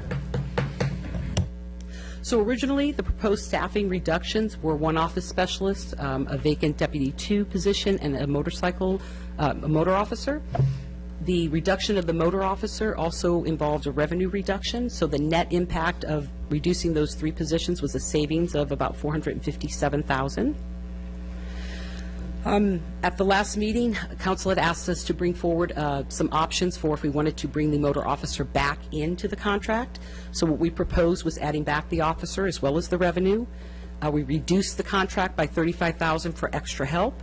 And then we also reconcile to a final contract amount. When we get estimates as we move along, we get a final amount as we get closer to the budget. So both the Sheriff's Department and fire contracts, we were able to adjust to the final contract numbers, which meant that we would have a net impact of a negative $45,000 by adding back the officer. Council directed us at that time to take that step, and that's the action that we took in the budget. Okay. Let's go ahead and hone in on this item, because this is the one where I really had concerns about the revenue addition related to motor officer. I mean, I'd had concerns about the revenue add back, and particularly in context with revenue generation with some of the other deputies. Probably is a good chance, Chief Moody, if you wouldn't mind, I'm going to ask you, I got a few questions about this, because I want to make sure that I'm on board with, what's being proposed here. And if I can add one thing on the revenue before turning it over to Lieutenant Moody. This number is an estimate, and we based it on is that we have 4 motor officers, and the majority of the citation revenue do come from them. So we took the total revenue we have, divided it by 4, and this was a quarter of the revenue that we're projecting. We understand that this is just an estimate, and those numbers fluctuate year to year. Okay. Okay. Thanks, Chief. Sorry, this is a tough night, I know, for everyone. Budget is never a fun discussion, so I apologize in advance. So, one of the concerns I had about the add back on revenue, one of the numbers that I'd requested was what percentage of the actual revenues the city see from the tickets being written overall. I remember that number being about 20%. So if you write $70,000 in tickets, that represents $70,000 of the total revenue from the tickets being added. And we got a confirmation, Paul, is that about right, 15 to 20%? I think so. The numbers that I shared this with the rest of the council also, but unfortunately it was kind of during the meeting, but because we received it just shortly before the session started. The base fine revenue, and correct me if I'm wrong here, Lieutenant, I think you've probably got a better handle on this than I do, but the base fine revenue, for example, on a ticket that's written, the base fine might be $50. We get 83% of that. Is that correct? 83% of the 50. So the actual ticket itself, so if Councilmember Baker in his brand-new car gets a ticket, he's actually going to be paying not only the $50 base fine, but that it goes up dramatically up to about $285, for example, for a moving violation. Because of all the court costs, et cetera, et cetera. But to answer your question directly, it's 83% of that. And I think the number that we've been using is like 15 to 20% because it does vary per type of infraction, et cetera, et cetera. So I think that's a good, fairly solid number. So that was a long-winded answer to your short question. So, Chief, one of the questions I had about this is by calculating the revenue to justify the position, one of the concerns I have is that what we're basically saying to our motor deputies is, hey, listen, your position demands that you write at least $70,000 in local ticket revenue, which means that between 4 officers it would be around $1.6 to $1.7 million in tickets in a year in the city of San Clemente. 1.4? 280. Right. Times 4. 70 times 4, right? Right, 70,000 that's times 4. 15 to 20% of what the total. Right. Exactly. So Right. effectively, With penalties and assessments, and right. Right, exactly. So we're about $1.3 million. So effectively what it is we're saying to the deputies, you need to create $280,000 of local revenue, which is about $1.1 to $1.2 million of total revenue. Now, I know we don't have quotas, and we don't maintain that on anybody, but it seems as if the message we're giving is to justify your position, this is what the revenue expectation is. I just wanted to, and I asked you about this, so I wanted you to give me your, how the Sheriff's Department approaches it. Right. Well, you're right. Even beyond the Sheriff's Department, because our policy states that we don't have quotas, but beyond that, the California Vehicle Code, Section 41602, states that we can't enforce any kind of a quota system either. It's against the law. So I would just advise the council as a whole that there is no pressure to bear on the deputies when they go out and write citations, whether it comes from a motor, whether it comes from just a deputy in a black and white. When they see the violation, they're going to take action on the violation and then make the decision of whether or not they're going to cite or they're going to warrant based on the violation and the totality of the circumstances. So we don't have a quota, and we've never enforced a quota, and again, it's against policy and against the law. Which is exactly the answer I would hope for, because it would be completely not correct, right? Absolutely. But I think this is the first time I've ever seen we've contemplating this, that we actually do use an add back on revenue, though, and so I don't know if that puts kind of a subtle pressure on the position, like, well, this is an expectation, there's no quotas, but No, and I've spoken with all the motors as a whole, and have reiterated the fact that we just expect you to go do your job. I'm not going to put any pressure on it. If the revenue fluctuates from year to year, it is what it is. I mean, there's no pressure on them. Just we want them to go out and make the citizens that much safer and prevent as much accidents as we can. That's their job, and they understand that fully well.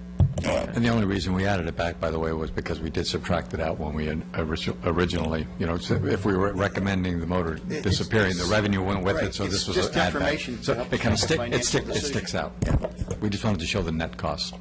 Lieutenant Moody, you said something right there that was interesting. I'm going to put on my bus driver hat. I'm coming right for you with this comment, this question. You said when the deputy sees the violation, he's going to cite it. Why is it that motor deputies are seeing more violations than standard deputy twos? They tend to target areas where there are more accidents. They tend to generate more tickets around schools because the school management they're screaming for our help because they're having all these violations that are occurring right in front of their schools. Kids are going to get hit ultimately or injured in the process, so they're going to the places where there's trouble, where they know that there's violations occurring on a daily basis. They also have a citizen complaint book that they go back to on a regular basis. Things that are off the grid, that there's problems in a certain location or area, and they're going to those locations where there are those problems and citing in relation to that. Let me interrupt. So the motor officers go to places where there are increased accidents? They try to, yes. That's part of their daily assessment, yes. How do you track that? Well, we have statistics that show where the accidents are taking place. Just for example, before I came here today, I wanted to make sure I pulled some statistics right in the Talega area, because that just seems to be where a lot of the people are going a little faster. There are bigger arteries within the city, and was able to pull up a percentage of the accidents within the last year in that particular area. So we can target, we get statistics that come to us, or we can actually dive into it ourselves and produce. And that's one of the things I want to do over the course of the next month or two, is get back to crime analysis, but on an accident-related basis, so that we can plot where the accidents are occurring within the city, and at a glance, the motors can go out and they can try to enforce those particular areas to try to prevent future accidents from happening, as you look at the primary collision factors and all the circumstances involved in those accidents. Well, I mean, you're going to put it on a map? What are you going to? Correct, yes. We don't do that now? Well, what we used to, about 2.5 years ago, we lost our crime prevention specialist who used to do all that on a regular basis, with the cutbacks and that, and now we're kind of doing more with less in some instances. We want to get back now. We've got a cadet might be coming in and helping us out. We have the RSVPs. We have some PSRs that are coming down assigned to us. We're going to be utilizing those resources the best we can to get that information back up there, so we can do a more critical analysis of where all this stuff is taking place, all the accidents. Okay. And this actually leads into the other item, because I had requested this data when I met with from Chief Kopic when he was in town, and he just said it wasn't available. I asked, can you just correlate accidents to where the tickets are being written, so we can see if there's an interplay between the two of them and how that's being moderated. KPIs weren't there at the time, and I love the data, because the data justifies the position, or it really justifies a lot of the action that's happening. Without it, it's more intuitive, like, an officer will say, well, I thought this was an area that was a hotspot, I'm going to go there and do this. And so where do we stand on that? Because right now, when last time I requested the data, there wasn't much data to substantiate, but now it's starting to emerge that there is. I mean, what do we have available, and what can we see that might help us understand it? Right, and I'm still trying to figure out my way through some of the resources to collect and gather all that data to put it together. But we have some of that data available through our traffic office that's centrally based in Aliso Viejo, and it's just a matter of trying to pull that data together. And it's a lengthy process and pretty arduous to get all that information together in order to populate it and put that in a location where we can generate an analysis of it and what we need to do in the future. But yes, it's possible, and we're working towards that, so that we can do things that are going to be effective to safeguard the citizens. That's our ultimate goal. Yeah, I don't think there's any question that there isn't a person up here that isn't 100% committed to the public safety component. Sure. I mean, you both aligned on this. I just have a concern, because it feels as if this decision is really made in terms of there's a revenue component being added there I'm not comfortable with. I'd prefer we just say this is the position cost and standalone revenue aside, that's, you know, a component, because I don't like to tie it to revenue because it does feel as if it presents a soft quota in a sense. But I will still be in support of having a deputy position, but not a motor officer position. Anyway, I'll go on the council with it, but one of the reasons for that is that I feel as if, particularly for a lot of these areas, that the focus would be, you know, right now the focus is on, for the motors, that's what generates the vast majority of the tickets being written in our city. And by the folks who have reached out to me, particularly in the Tallahassee area and some of the areas that feel underserved, although they appreciate, especially during school hours, you hit it on the head. I mean, I wouldn't mind if there were 10 motors during school hours around the schools, but I don't think that's where people's concerns are centered. It's the rest of the time after, you know, the pickups and other items where you have people that feel as if the only police presence is one that's writing tickets. And so I feel strongly that I think a deputy position is the right way to go. And I'd like to just remove the revenue add back altogether as part of the consideration and just make the decision as a council, you know, fund a position, look at it. And, you know, particularly as we pay attention to the traffic index and a lot of the data that's coming in, it's going to become very clear in terms of, you know, the effects and particularly how things are intersecting, that we'll be able to look and with the outlets coming online, how is that going to affect the public safety? But, you know, for my part, I feel as if right now, I think the folks in San Clemente need a presence from sheriffs that isn't a ticket writing presence, but more of a, you know, a black and white.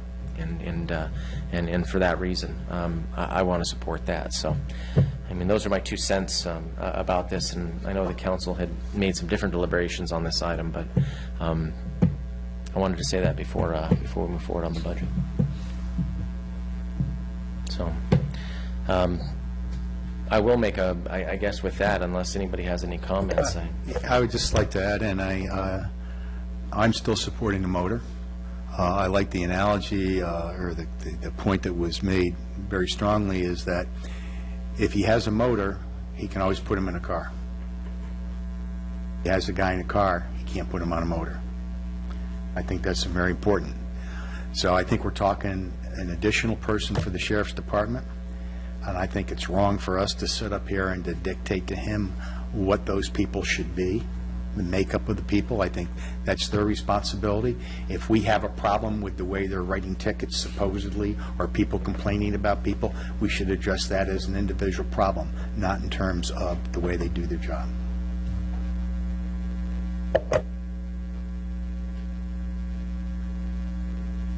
Well, I remain opposed to the motors. I have not been convinced. I just took a very long driving trip, and what I found in traveling the highways of California and Oregon is that it seems to me much more effective to see a black and white, or a blue and white, or a brown and white, as the Highway Patrol has in some of the northern parts of the state.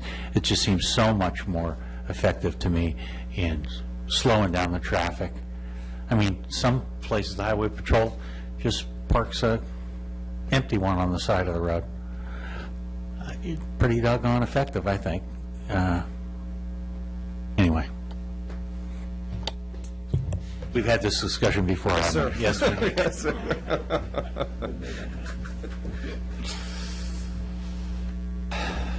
Well, Jim, for one, the challenge is that we do spend a lot of time, when we talk numbers, we do spend a lot of time working out exactly how police services are offered in the city of San Clemente.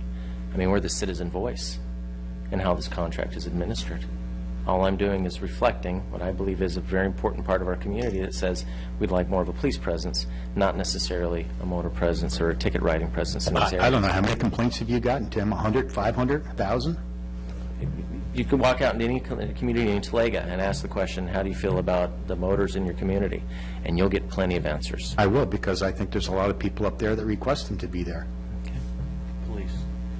Police presence. Everyone wants the police there. And not that, and by the way, and let me make something very clear, because this is also very important. And I'm sure the chief is sitting over there like, Tim, you better say this very clearly. The motors are absolutely 100%, police presence can handle emergencies, other items like that. But there is a very strong public perception that they are have one job and one job only, and that is to do traffic enforcement, and that is to write tickets. And I'm not, and this is a public perception that I'm reflecting. Exactly. Okay. And I understand it. I wholly understand exactly what you're saying, but they are cops that Of are course on they are. motorcycles, and they do have they can do multiple things. They're multifunctional. And they do, and right now they serve the community. If there's an emergency call up there, they go address that. I'm not saying that isn't a critical part. That's why I'm not saying get rid of both, but as opposed to just having a deputy in black and white serve that area. Sure. So, my 2 cents. Sure.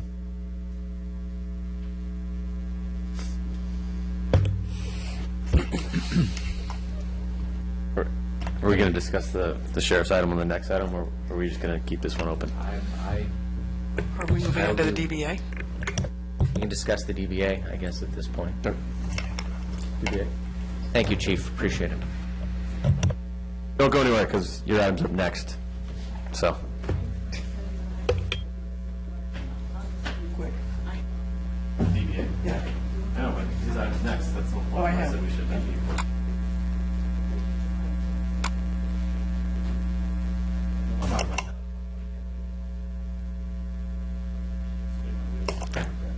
Well, I think the council, if you're going to debate the police officer, if you want to take some action now, there's going to be a motion. I haven't heard any direction, clear direction.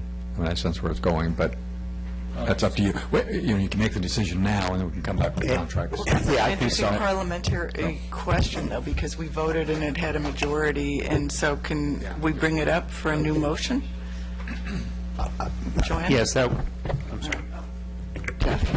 I believe that it can because the mayor did not vote.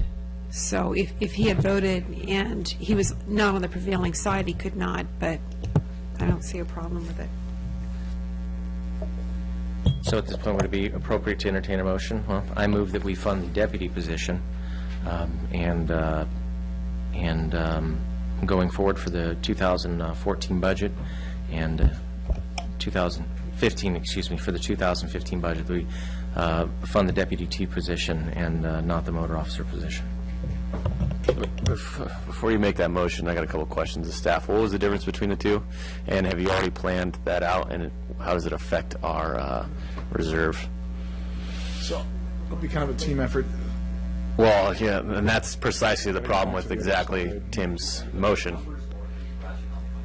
No. No, what I just said with my mic off was, remember, one of the positions was vacant and the other one we're going to have to let somebody go. Yeah, so first off, I need to know the difference between motor position and deputy 2. And then second off, I need assurances that the deputy 2 position is going to be filled and not remain vacant, like Lori just stated, because that is the ultimate concern. And then 3, how will that affect the bottom line of the $210,000 reserve? Okay, so I'll cover the numbers first, and then we'll have Lieutenant Moody deal with the filling of the position. So the slide before you indicates the cost to the vacant Deputy 2 as being $217,236. Obviously, one disclaimer is we don't have revenue associated with that position, so the revenue factor goes away. Now, going back to this model of how it would affect our operating position, with this net $45,000, our operating position, as the previous slide, was about $200,000. Just quick math that me and Judy did. Basically, you take the 227 out, you take the 70 out, and you add the Deputy 2 cost into that. You're basically taking your operating position from $200,000. We're going to kind of land around $140,000 for your operating position. Bottom line. So that's the bottom line for the numbers. So if there's no questions, that I'll defer to Lieutenant Moody to talk about filling the position.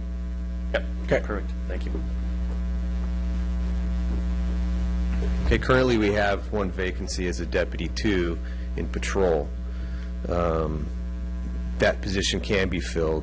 As far as the motor position is concerned, there's actually a body in that position, so that person would have to be transferred to another city or back to an unincorporated area, even back to the jails if there's nowhere for that person to have a soft landing. And he's a high-performing individual. Yes, he's an FTO. He's a in good standing, in great standing. Yes, But it could be any individual. It could be any one of the 4 of them. It's not a specific one, is it? Would be the most recent addition? The junior motor, yes. So it wouldn't be the ones that have been around for a lot of years that some people are concerned about? Right, it would be the junior motors.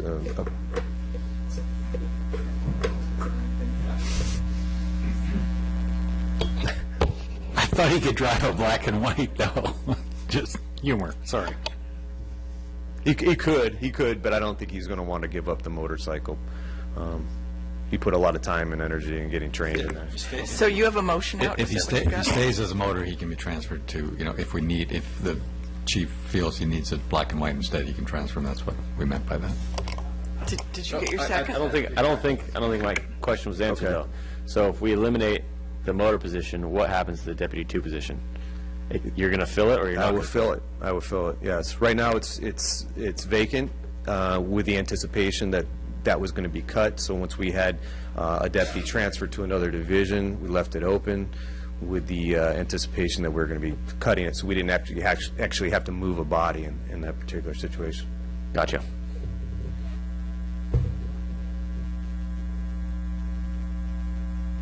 Well, Tim, my biggest concern, I think you probably watched the video from 2 weeks ago, is public safety is paramount. That's my biggest issue. And all along, my concern was not cutting 2 sworn deputy positions, just cutting 1. If there's a majority, obviously I'm going to be in favor of, cutting the motor versus the deputy, but asking the experts what they want to do. Although I don't always agree with what Jim said, just, give them carte blanche and they get to choose for us what level of service we get, I think is some very valuable input. And although for some reason Lieutenant Moody is not describing a lot of those reasons right now and telling us why he would rather keep a motor over a deputy, he did that previously. And I can rehash that if you'd like. I think that'd be tremendous. There's a lot of benefits to having a motor, in spite of the public opinion. Sometimes all we do are have them write tickets. They're actually out there doing a lot of things that are multifaceted. If we have a call of service that's on from one end of the city to the next, and we've got an accident in between, which has happened, or arteries have clogged because of an accident on the freeway, that motor can get to that priority 1 call in a quick manner and be able to help out whoever's on the other end of that problem. Whereas a motor, a black and white wouldn't be able to get through the congestion to get to that help call. We've utilized them for investigation purposes to be able to get them from one point to the next, where during traffic hours they're not able to do. So in similar natures of that, we've actually used them on the trails before, and at the beach trails for crimes that are in progress. They're able to get into those locations where it would take a normal black and white several minutes to park, find whatever's going on, and then get to the problem. They also are able to respond to any kind of an active shooter or some kind of an incident that takes place in any of the schools, whether it be the high school, an elementary school, a middle school, doesn't really matter. They have the ability to negotiate around obstacles and get to whatever the problem is and neutralize whatever that threat is to our kids. So that's just a few of the things that they're capable of doing. Not to mention, right now I've got a motor who's an FTO who's in a black and white teaching the last phase of traffic to one of our newer deputies that just came online. So, and then, like we had already discussed, we can always take a motor and put that motor into a black and white, that person into a black and white. You can't do it the other way around. We have that option right now, Deputy Chief. We can do that right now. That's what I'm all proposing, I guess so. But we lose the other component of that. That motor does serve an important part, especially when we look at the traffic survey. We can't ignore the traffic survey that's universal from city to city, county to county. When we look at the number of hazardous citations in relation to the accidents, when we're out there enforcing those hazardous violations, the accident rates just go down. It's just the way it is. There's maybe not a scientific method to it, but it is just the way it is. So I'm looking at it from a broader perspective of what's going to help the citizens and reduce the number of accidents and be able to get to those incidents where we're not able to put a black and white there in a quick manner, and the motors are the solution to that problem. I won't disagree with anything you said. I just disagree on the quantity. I don't disagree with one thing you said, but I do disagree that we need a fourth, where we have 3 currently and operated for a year and a half at that level. Well, one was on disability. Sure. All respect, I think you... No, I understand. It's just, when we go back, and I know now Captain Coppett put together a study on, when we did lose that one motor during the 2012 year, the traffic index dropped, and we want to keep that as high as we can. That's just food for thought as you go forward and make your decision, that there's a possibility if we do cut a motor, the accidents probably will go up, projected out over time. So it's just something to consider. Tim, that sounds like you're pretty firm on your position. I would like to ask you this, though. The next time someone from Talega or any place complains to you about a motor, ask them if they got a ticket or not. And I would guess that 80 or 90% of them complain because they got a ticket for breaking the law. I'm absolutely sure that they got a ticket, but there also is, and I'm not going to get into this on the dais, but the fact of the matter is that in parts of our community, they feel as if they're disproportionately hit harder just because maybe it's a high rate of speed or whatever the case may be. I get the complaints. I'll happily send them to you, and you can ask that question to them now going forward, because you'll have plenty of calls.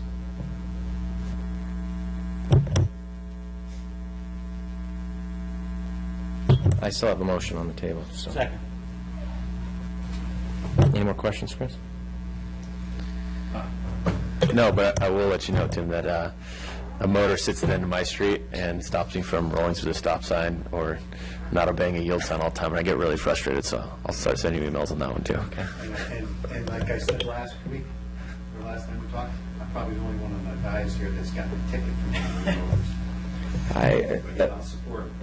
All respect, I support him too, but I feel like at this part, particularly this time, that the deputy would be a better choice. I want to just make one more comment, Tim, too, is that I know exactly where you're coming from, and your concerns are that the Sheriff's Department's supposed to be there to protect and serve the community. If the community sees a concern with one of our motor deputies, we need to address that motor deputy specifically. I think a lot of times government just makes a big swath statement and addresses everything at once, which is not necessarily the right way to go. So I'm sure there's some other avenues that we can take to address this one motor, and I'm all in support of it, and I'd love to assist you with that in whatever way I can. So. Well, Chris, that's not accurate. That's not how I feel at all. That's not why I'm not in favor of putting another motor on. Let's hear it. I'm in favor of not putting another motor on because we already have 3, number one. Number 2, having a motor is far more dangerous to the guy with an already dangerous job, just like I've said before. And you pick up a paper every month. There's a motor that gets run over somewhere in this country every month. And if they were in a black and white, they wouldn't get run over. Somebody wouldn't turn in front of them. You just don't see motorcycles. And the job is dangerous enough. I want to make it as safe as I can. And I think adding another motor makes that guy a little less safe than he would be if he were in a black and white. And that's why I'm opposed to this extra motor. By the way, excuse me, everybody keeps on talking extra motor, adding a motor. We're not doing that. What we're voting on is taking a motor away. Not adding, taking one away. Because what we currently have is 4. What we've had, other than a couple years ago when the guy was out on, we've had 4. So let's address it that way. We're not adding, we're taking away. We're removing a deputy position, too. No, because the form of the motion that we made, and I made sure that we discussed it last time. Just to be clear, you voted to remove a deputy position. No, I didn't. No, we didn't. We did not vote to move a deputy. We voted for the budget not to reflect a deputy for a year, but that position is still there. And then we come back and address it next year. No, it's not. It's absolutely not. It's a defunded position, which means it's active on the books until next year, and next year we can move it to the following year. But no, we did not Let's go ahead and have the vote then. Before we vote, Bob brings up a good point, because Bob has entirely different concerns than you, Tim. If we were not talking about bodies in the positions, people in the positions, what would be your recommendation? Would it still be the same, Lieutenant Moody, or would you have a different opinion? I would recommend the motor, and for the reasons why I said, because you can put that person in a black and white, you can't go the other way around. If we have a problem, look, we're coming up with the 4th of July. Motors are invaluable to get around, you know, people, vehicles. There's always a need to get from one place to the next where a black and white can't. So for that reason alone, and the versatility of them, I see the value of having that motor. It's hard once you lose that to get that asset back, even if you see, you know, need for it later down the road. It's just very difficult. We can always, I hate to say this, but we can always get a deputy to come in and train them up. It's hard to get a trained motor. All right, thanks. Well, I have a motion on the table, motion by Brown, second by Baker. All those in favor? Aye. All those opposed? It's denied by a 2-3 vote, with Baker and Brown opposing. Did you want to move on to the DBA? In favor, excuse me. DBA? Yeah, we'll move on to DBA. Who's covering that? Oh, well, we'll wait for the end. Oh, I'm so sorry. Brenda Miller, I have a comment on this police services item. Brenda? Yeah. Actually, it was on, She has it on 9C. yes, it is on this issue of motor cop. Okay. Well, nevertheless, if I could still just make the comment, I study this data on a regular basis as a bicycle pedestrian advocate. I'm in the data, I'm in the spreadsheets, and there is a website, the State Office of Traffic Safety, it's ots.ca.gov. They're a little behind the times. The latest year that's available is 2011. But if you look at 2011, 2010, and you go down the list, they actually break it out into terms of total fatal injury in 2010 in San Clemente, 153. 14 of those were speed-related. Then you go, there were 20 speed-related injury and fatal collisions the following year. It's the motors that interdict, the speeders. And it's the speeders that risk the lives of everyone that uses the roadway. So don't forget that. They are critical in ensuring safe passage on the roadways. There is also a site that you can navigate without having an awful lot of technical Excel spreadsheet skill. It's called TIMS, Transportation Injury Mapping System. It's run by UC Berkeley. You do have to have some knowledge as to the definitions of what a primary collision factor is, what a victim is. Once you study that and you select your factors, it will pinpoint every one of those collisions. And I do study this on a regular basis. I can't advocate enough how valuable the motors are because they reduce the speed of the roadways. Why not double them? Pardon? Why not double the amount of motors we have, if it helps? Well, we're debating whether we're going to eliminate a motor, are we not? And We've actually finished debating it, so you're yeah, just sharing so information. nevertheless, if you could just put that seed in your mind for future debates, that's an alternative perspective that wasn't really presented here. All right. Thank you, Brenda. Covering that? You're good. Okay.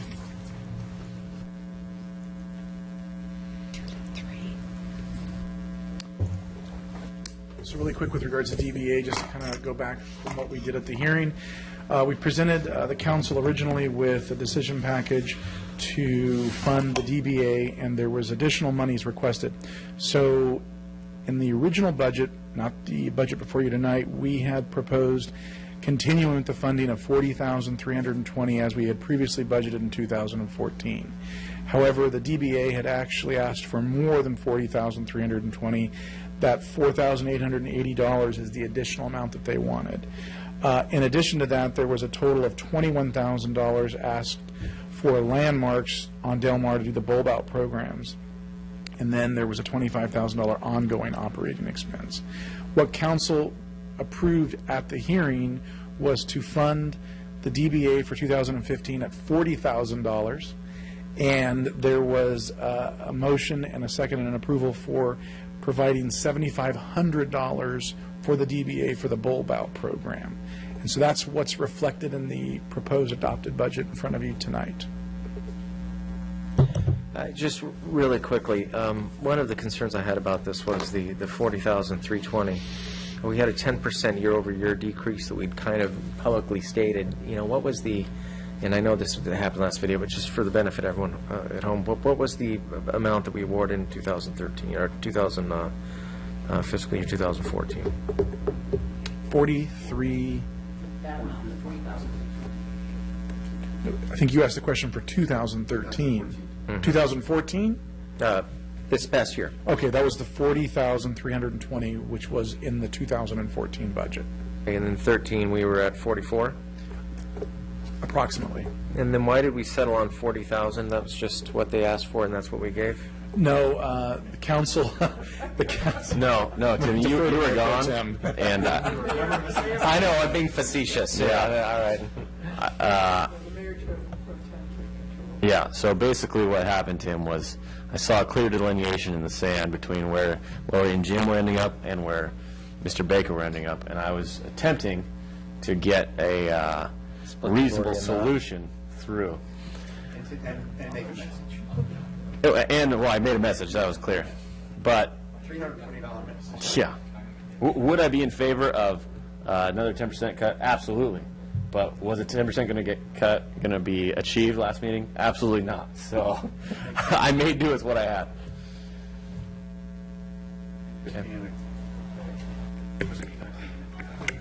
Yeah. We spend a lot of time on That being this. said, I don't want to redo this discussion. Here's what I request. There we go, I was gonna say. Here's what I request on this, is that right now, the procedure is that we use with our adopted battalions is they submit invoices to us. We look at the invoices, and we reimburse them for the monies that have already been spent. I think right now, are we doing just a distribution and then it goes into that? That's correct. I don't have a concern with the amount. What I do have a concern with the method. So I would prefer that we have an item as just invoices submitting to us, and if we need to either communicate to them about how we want to do that going forward, then I just want to make sure that you guys, do we need to confer on that one? Yeah, I believe we already do that. Yeah. Oh, sometime, okay.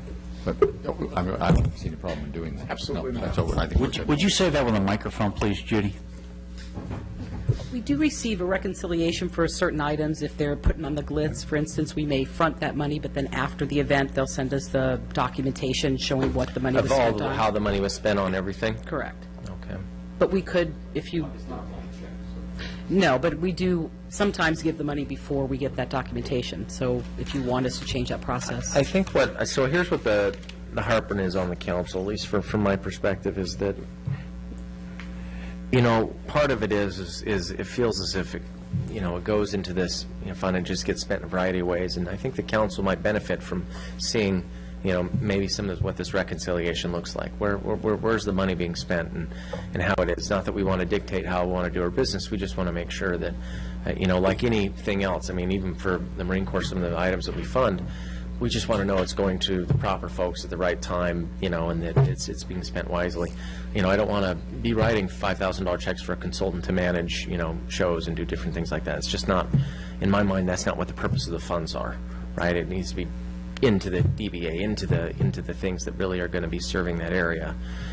So it's not necessarily the amount as much as the method that I'd really like to see us, maybe take a different look at. Yeah, I think we do have a pretty extensive checks and balances and making absolutely sure that what we're supposed to be paying out is being paid out, and obviously that's all subject to audit, but we have a person full-time basically that does that. I'd be a little reluctant if I heard you say that you want that information to go to the council. I think that's going to be challenging. Well, I think you have to rely on us to... I do. Okay. Right. Not from approval. Right. Not anything like that. But certainly information just help on us, some of the things.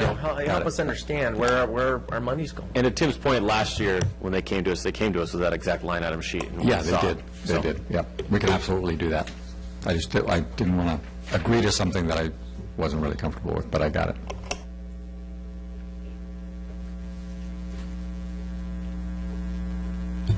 And then what's the bulb out? Was 7,000 that we were dedicating towards the bulb out program?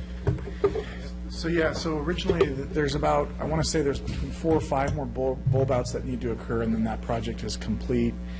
And if memory serves me correct, they basically estimated that they would need about 60,000 to complete that over the next couple of years.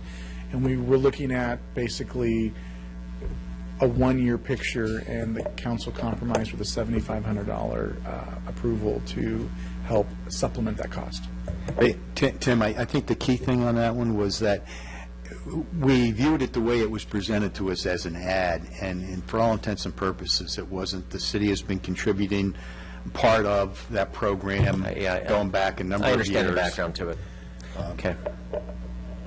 That's it.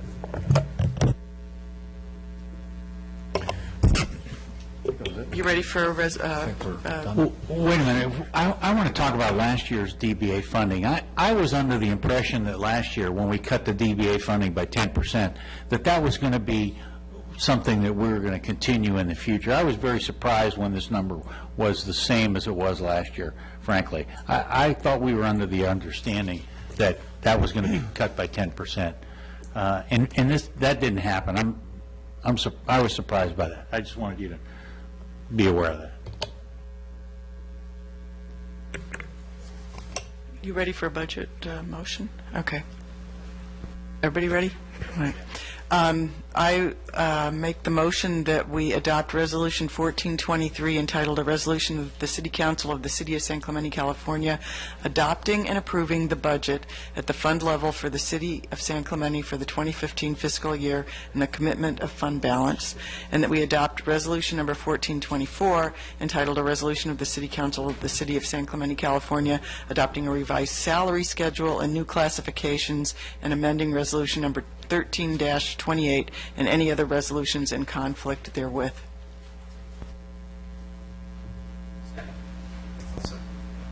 Motion by Donchak, second by Everett. All those in favor? Aye. Aye. All those opposed? Passes 5-0. Thank you. Thank you for your excellent work. That was, oh, this was your first time around the block too, right, Eric? Very nice. Next item relates to the contract award for the fiscal year 2015 police services contract. Thank you. The city's law enforcement services are provided through a contractual services agreement with the Orange County Sheriff's Department, and each year the city enters into a contract with the County of Orange to provide those services for the coming year. Tonight's council is being asked to approve the fiscal year 2015 contract. The total cost of the contract is $12,430,310. This is approximately $308,000 higher than the previous year, about 2.5% higher. As you know, there was a significant increase proposed originally, and service changes were completed in order to bring that increase down a little bit. We just talked about these changes. I'm not going to go into them, but we did defund one office specialist position and one deputy two. And we reduced our extra help budget by $35,000 in order to help us balance to get to this amount. Line item changes, individual changes are shown in the agenda report, and the budget that was just adopted includes the funding for this contract. $100,000 of the funding is budgeted in the police grants fund, and the remainder of the budget is in the general fund. At this time, staff is recommending the council approve the contract between the city and the County of Orange for law enforcement services. I'm happy to answer any questions. We also have our contract administrator, Margaret Cady, here with us, as well as Lieutenant Moody, if you have any particular questions on the contract. I have two questions. Yes? First one, Lieutenant Moody, when are you going to give us our update on the new radios? When's that coming? For the report? I guess Eric's going to tell us. But I do got a question for you, Moody, so you can keep coming up. So the memo's in my court. I have a draft, and I'm going to get it completed this week, and it's going to be for the whole city, including the sheriff's department, with the inventory distribution of those radios. Okay, and then included in that's going to be a justification for the number of radios for the sheriff's department? Correct. Okay. And then my second question for you, Lieutenant Moody, was alarm monitoring is $24,000 going up by a 20% increase, which is almost one of the largest increases. What alarms are you monitoring for the city of San Clemente? There's, from my understanding, and again, I think maybe a clarification from some of the staff that I have, there's a certain amount of alarms that are being monitored that go directly to the hill. Is it directly to our ECB, so we're able to charge for that amount, and this is one of the things that we actually were looking at doing too, is raising in order to generate more revenue, raising some of the services that we conduct downstairs in order to generate some more money. Reports and such, fingerprinting, alarms, those kinds of things. Are these city property alarms you're monitoring, or are these? Some of them are city and some of them are private. Is that, yes. 15 city buildings? And this is just, I'm just thinking here, but wouldn't it be cheaper if we outsource that to a third-party vendor? You know, we discussed that. It's something obviously, you know, on the table. We discussed doing that at one point in time. It's a possibility that we could. We can pursue that and looking to see what the financial differences would be for that. Okay. Sure. I would like to go ahead and make a motion that we approve and authorize the mayor to execute contract number 93-16 by and between the city of San Clemente and the county of Orange, providing the police services for FY 2015 in the amount not to exceed $12,430,310. Second. Motion by Everett, second by Ham. All those in favor? Aye. All those opposed? Passes 5-0. Oral Communications Part 2, I don't have any cards. City Manager? No, just another big thanks to the budget team and all the folks in the departments that gave us a lot of effort throughout, including police and fire, too. I agree. Staff, thank you for all your hard work. It was a tremendous effort. Under City Attorney, we have consideration of providing amicus support for the City of Newport Beach's group home litigation. I move that we provide amicus report and provide the $5,000 from the contingency budget, because I think this is an issue that's relevant to our city. Well, I'll second that, but I'd like to hear Jeff say a few words about it first, please. I didn't really have anything prepared to say. The request from the Newport Beach City Manager is on page 11C4 of your agenda packet, and it describes Newport Beach's ordinance. They've tried to control the proliferation of group homes, both licensed and unlicensed home that service populations in excess of seven or more. And they were successful in the federal court, the U.S. District Court, in having their ordinance upheld. A three-judge panel of the Ninth Circuit Court of Appeal overturned the district court and found that the Newport Beach ordinance violated the Federal Fair Housing Act.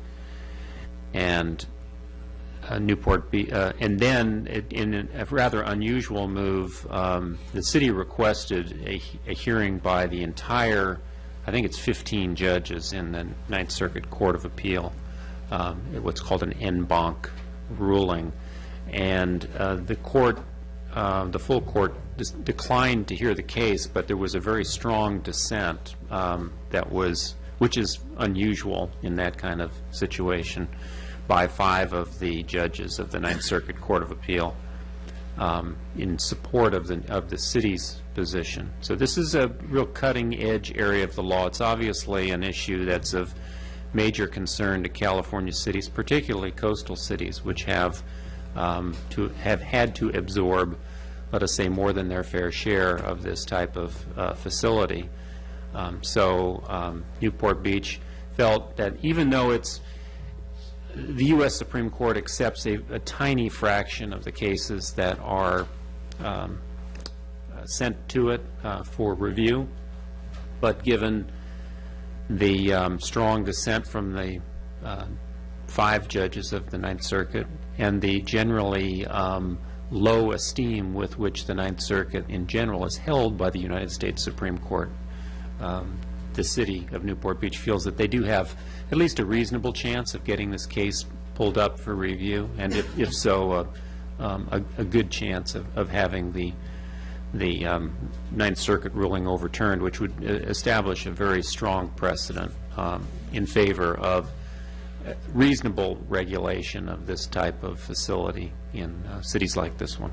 So that's that's the basis for their request and the staff recommendation. In the background on this request, I had asked that, we reach out, that our attorneys reach out to Newport Beach in chatting with some of the council members from Newport Beach about this issue. This has been an ongoing challenge in our city. It seems like every 6 months we get someone who comes to the city council and says we have a concern. This just opened up, what can we do? And the answer is always not a thing, other than try and establish neighborhood watch and other items. And so I think this was an excellent opportunity for us to assert ourselves and our ability to regulate a commercial activity in our residential areas, and something that has a tremendous impact. And so we do have some folks that do want to speak on this item, and I think it's important that we make sure that we hear their voices. And so I'd like to do that before we vote on it, though. First is John Kaiser, and after that is Shalone Warman.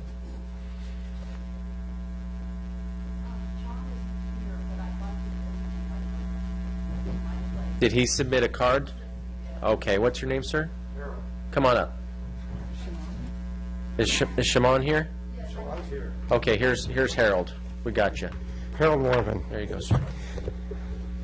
1807 South Ola Vista. I really have to admire your endurance.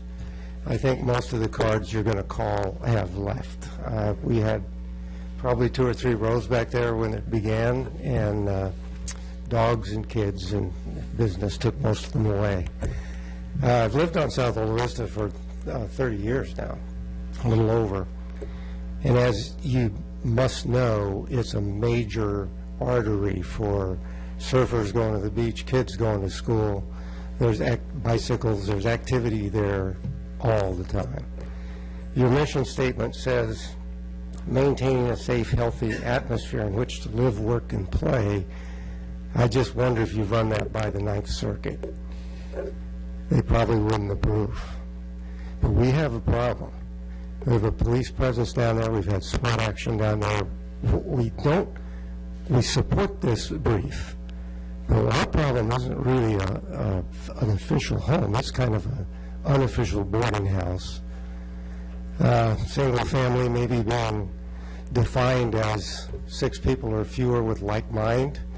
By the way, Brent Panos told me that. Brent and Chief Moody have both been very helpful, trying to calm it down.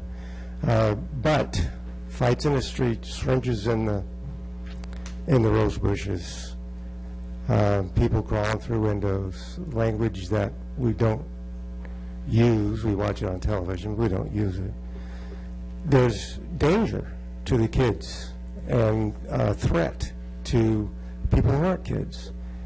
And we think that we'd rather have our local council be responsible for what goes in our city than the state of California or somebody from D.C. Thank you. Thank you. Next we have, so John isn't here then. Next we have Shalone. And then following Shalone we have Melissa Kaiser. I'm assuming Melissa. She was riding shotgun.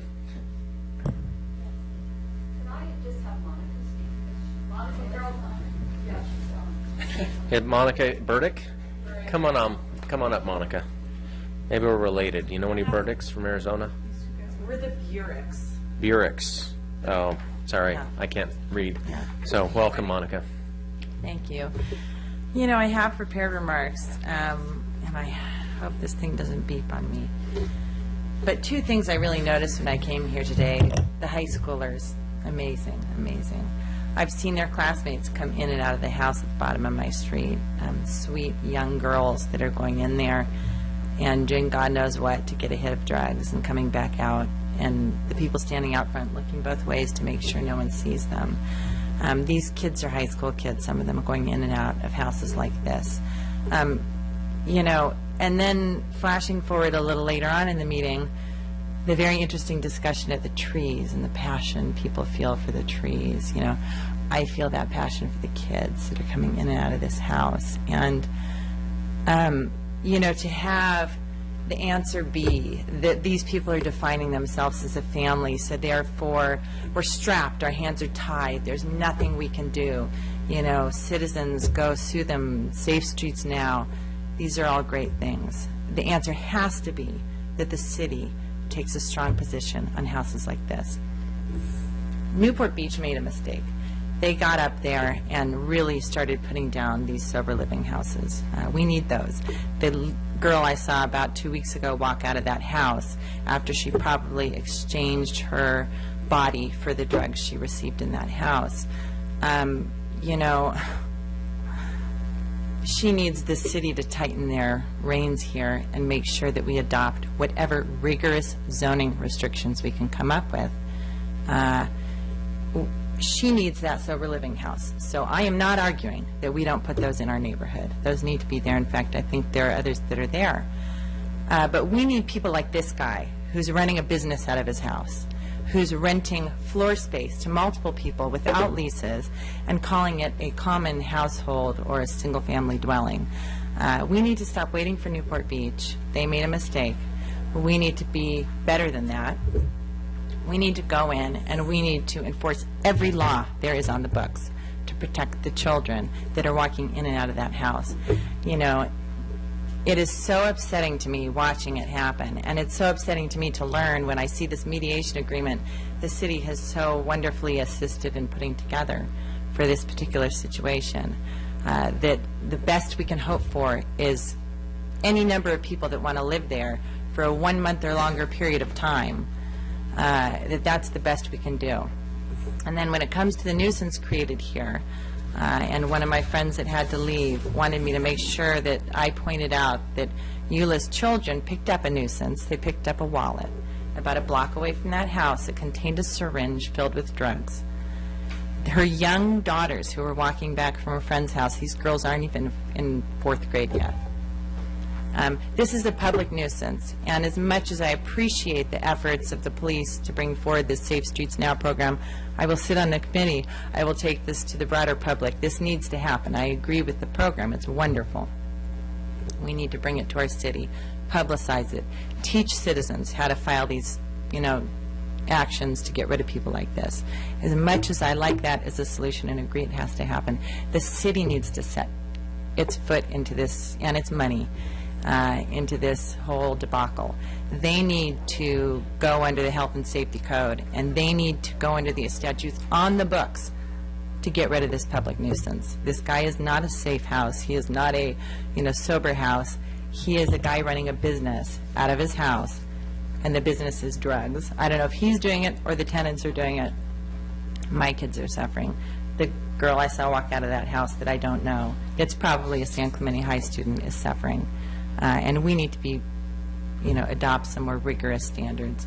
I mean, we can't wait for the city of Newport Beach, and I respectfully request that they have enough money up there and that we use our $5,000 to $10,000 instead to give more money to our compliance department so that they can implement a public program to teach the citizens to do what the city apparently is not able to do, and file these small claims actions to get these people out. Thank you. Appreciate your I comments. appreciate your time. Thank you. Sherry Wild? No. Harry Parkhurst? Harry Parkhurst? Ann Parkhurst? No. Sherman Fowler? Yes, sir. After Sherman, Pat Wernett? Pat Wernett? Yeah. Okay. And then Richard Tomberg is on here too. And then anybody else that wants to speak on the item? Okay, great. Thank you. Hello, sir. Council, thank you. I'm listening tonight. I mean, this is awesome to see this in process. But I want to talk about this issue. My friend, the neighbor, we're bookends to one of these houses. I've been living in Santa Clemente for over 27 years. We have saw the community take a pendulum swing in a negative direction. I live at 3906 Calareal, very upscale, really nice area of San Clemente, and we have seen this community get drawn into this house, this industry that's not regulated, and be forced to deal with this habit, this industry. And as someone that's lived in America and knows a little bit about bigotry, I'm not saying that they shouldn't be here. I'm just saying this, they need to be regulated on how they do their business. That's the issue. People have the right to live what they want, but a business, an industry that is not regulated and comes in and begins to take over a community needs to be regulated and draw within rules that needs to be rules. There are no rules for this industry. I am a licensed realtor. When they first moved in, I went all the way up to the DRE and then talked to the lawyers at the DRE. And everywhere I went, they said, there's nothing you can do. And I don't think that that's fair to the citizens of a community to be on the side of the law where there's no law to protect you and give you some pushback. This is an industry that needs to be regulated. I'm glad to see the City of San Clemente get behind Newport Beach, because this industry is out of control. It's their wild, wild west. And they need to be reined in and be restricted and ruled on the guidelines like any other business. If I have to go this way, if someone came to your house and defecated on your lawn, would you be a little upset about that? Okay, you would want to regulate that. I had to deal with that. I've gone out and seen them urinate right in public, where I've called the sheriff several times. So if they are allowed to do crazy stuff like that, why not put them back in the box with the rules and regulations? Because it's an industry that needs to be put in the box. It's a money-making industry. They know it, and there's people out there that have these houses, and they put them in these communities, and they know that they have lobbyists. They know that there are no rules and regulations, and as long as they're allowed to do that and get away with it, they're going to continue. It's like a cancer. If you don't cut it out, it's eventually going to take over the body. Same thing, just like these industry, these buildings, these people are doing to the communities. And I just want to thank you for the time, and thank you for your support. Thank you, sir. Next, we have, I'm sorry, did Sherman? You were Sherman. Okay, then we have Pat Wernett. Yeah, thank you. Hi, I wasn't actually going to talk, but I've lived in San Clemente for 50 years, and the street we live on is nice, tons of kids. And basically what happened, basically what happened is this man owns his house, and he just rents it to, we haven't figured out where he finds these people, but they're just like really, I don't know what they are. They sell drugs, they do whatever, they're dangerous people. And I understand that the SWAT team, if I have this correct, when it had to go into a neighbor's house to look at this house, and her husband and 2 children are hovering in the corner, and they just moved here from Mission Viejo, and they're going like, what did we do? But it's dangerous. It's just dangerous. I don't know. There's just all kinds of horrible things going on. People hiding drugs in the bushes, police down there all the time. You got kids. I'm really upset. I just think that you just need to, I don't know, and he's just doing it for money. He'll just rent to any lowlife that come. Okay, these other people talk elegantly, but he'll just rent to any lowlife that'll come in there, and they just do whatever they want. It's just destroying our neighborhood. Thank you. Thank you, Pat. I have Richard Tomberg.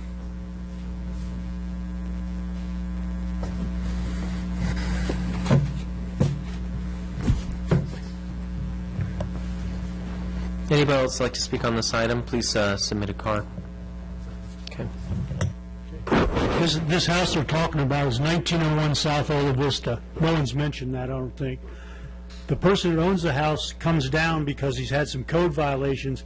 He actually doesn't, he says he sleeps in the house, but people find him sleeping in the car because he's got every room, every couch, everything occupied by somebody. I've had my car broken into twice. I had a catalytic converter stolen from it. People from that house come speeding up the street. There's probably 40-some kids that live on that street, and we don't see anybody doing anything about it. The police are there probably at least once a week, and we just like it to stop. I don't know. There's no laws I guess that he could stop them, but I think that there are laws about vacation rentals that he's probably not paying any taxes on, because a lot of the people rent those places by the week. When he comes down, he sleeps in his car, because he doesn't have a place to sleep, because people have asked him if he's sick or in trouble, and we just like this to end. Thank you. Thank you, Richard. This is obviously an item of concern, not only the Newport Beach item, but, you know, I think there are places in our town which are problem homes. Obviously, at this juncture, and particularly with the halfway house ordinance with Newport Beach, I think that we ought to put our support behind them. I think we need a regulatory we need to have some regulatory ability on the halfway houses. But I would like to contemplate, particularly for these homes which seem to be very active with public safety, either on police calls, ambulance calls, whatever the case may be. We have a loud party ordinance. You know, is there a chance we could look into a contemplation of someone who is a serial public safety or a repeat offender in terms of public safety call-outs, in terms of reimbursement to the city of San Clemente for that activity? Is that something that's been contemplated, Jeff, or that we can contemplate as an ordinance? Yes, and I don't. Yes, there is provision for if we enforce public nuisance abatement to recover legal fees related to that. The city has a right to do that, and I haven't been, since I've been kind of resumed this responsibility, I haven't been brought into the conversation with this particular property, although I've heard about it. So I'm not really prepared to say anything in terms of enforcement approaches. It's really, unfortunately, it's beyond the scope of the agenda item in front of you, but I certainly can talk with city manager and police chief and code enforcement staff and make sure that we're doing what we can to enforce the codes that are on the books. Okay. Certainly, So obviously, running a drug house is not a permitted use, regardless of the Americans with Disabilities Act. At least we got that right. Yeah, exactly.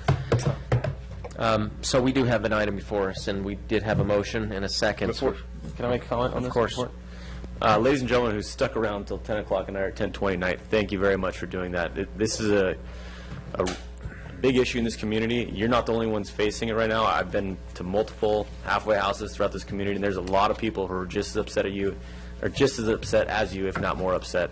And for each one of you sitting out there tonight, I guarantee you I've had 10 emails, phone calls, complaints in person from people who have the exact same concerns you have. And I promise each and every one of us shares your concerns and is trying to do everything possible to regulate these homes so that we do not lose the quality of life we have here in San Clemente. That being said, Tim, you made a comment in terms of charging these facilities for public safety usage, and maybe this is something that Mr. Otterman can look into. I know there's other cities that have charged for traffic collision responses, and so I know it is possible to charge for emergency level responses, and I discussed this with Paul, some sort of multi-use setup. So essentially every residential facility or home gets 12 calls a year, 1 call a month essentially. And anything over that you get billed for per unit response. So you get 2 cop cars, a fire truck, and an ambulance. You get billed for each one of those. And I can assure you that they're going to tighten their reins real quickly. I don't know if that's legal, if that's something you can look into, Jeff, but... if it's something we're requesting council member items, what would be the proper format? I know I'd be in favor of that. You know, just ask staff to report back on that item. Yes, I mean, the behavioral items that result in public nuisance, such as a loud party ordinance, but not limited to that. Yes, you can provide for a response fee. And then there has to be bad behavior. It's not, you can't charge just because you get a call and they show up. And then you show up and then you bill. They have to actually observe and be able to substantiate that there's bad behavior occurring. It then gets enforced through an administrative hearing type of procedure if the property owner or the occupant denies that the bad behavior has occurred. But it has been a very effective way for absentee landlords to get a handle on tenants who are misbehaving. So we'd have to look to see whether or not the existing ordinance doesn't really cover some of the types of situations that are occurring. I think it would be very valuable to look into that. Anything else? So we have a motion by Donchak, second by Baker. All those in favor? Aye. All those opposed? Passes 5-0. Folks, thanks for coming out. There'll be more developing on this as time goes forward. And thanks for your patience. I'll move that we appoint Councilmember Bob Baker as the voting representative to the Metropolitan Water District. Second. And he wants to do it. I didn't just hijack him into it. Motion by Baker, second by Hamel. motion by Hold on, it was motion by Donchak. Second by Nominating Baker. All those in favor? Aye. All those opposed? Passes 5-0. It's only 10:30 at night, Tim. It's only 10:30. We've only been at this for 7.5 hours at this point. Is this second reading?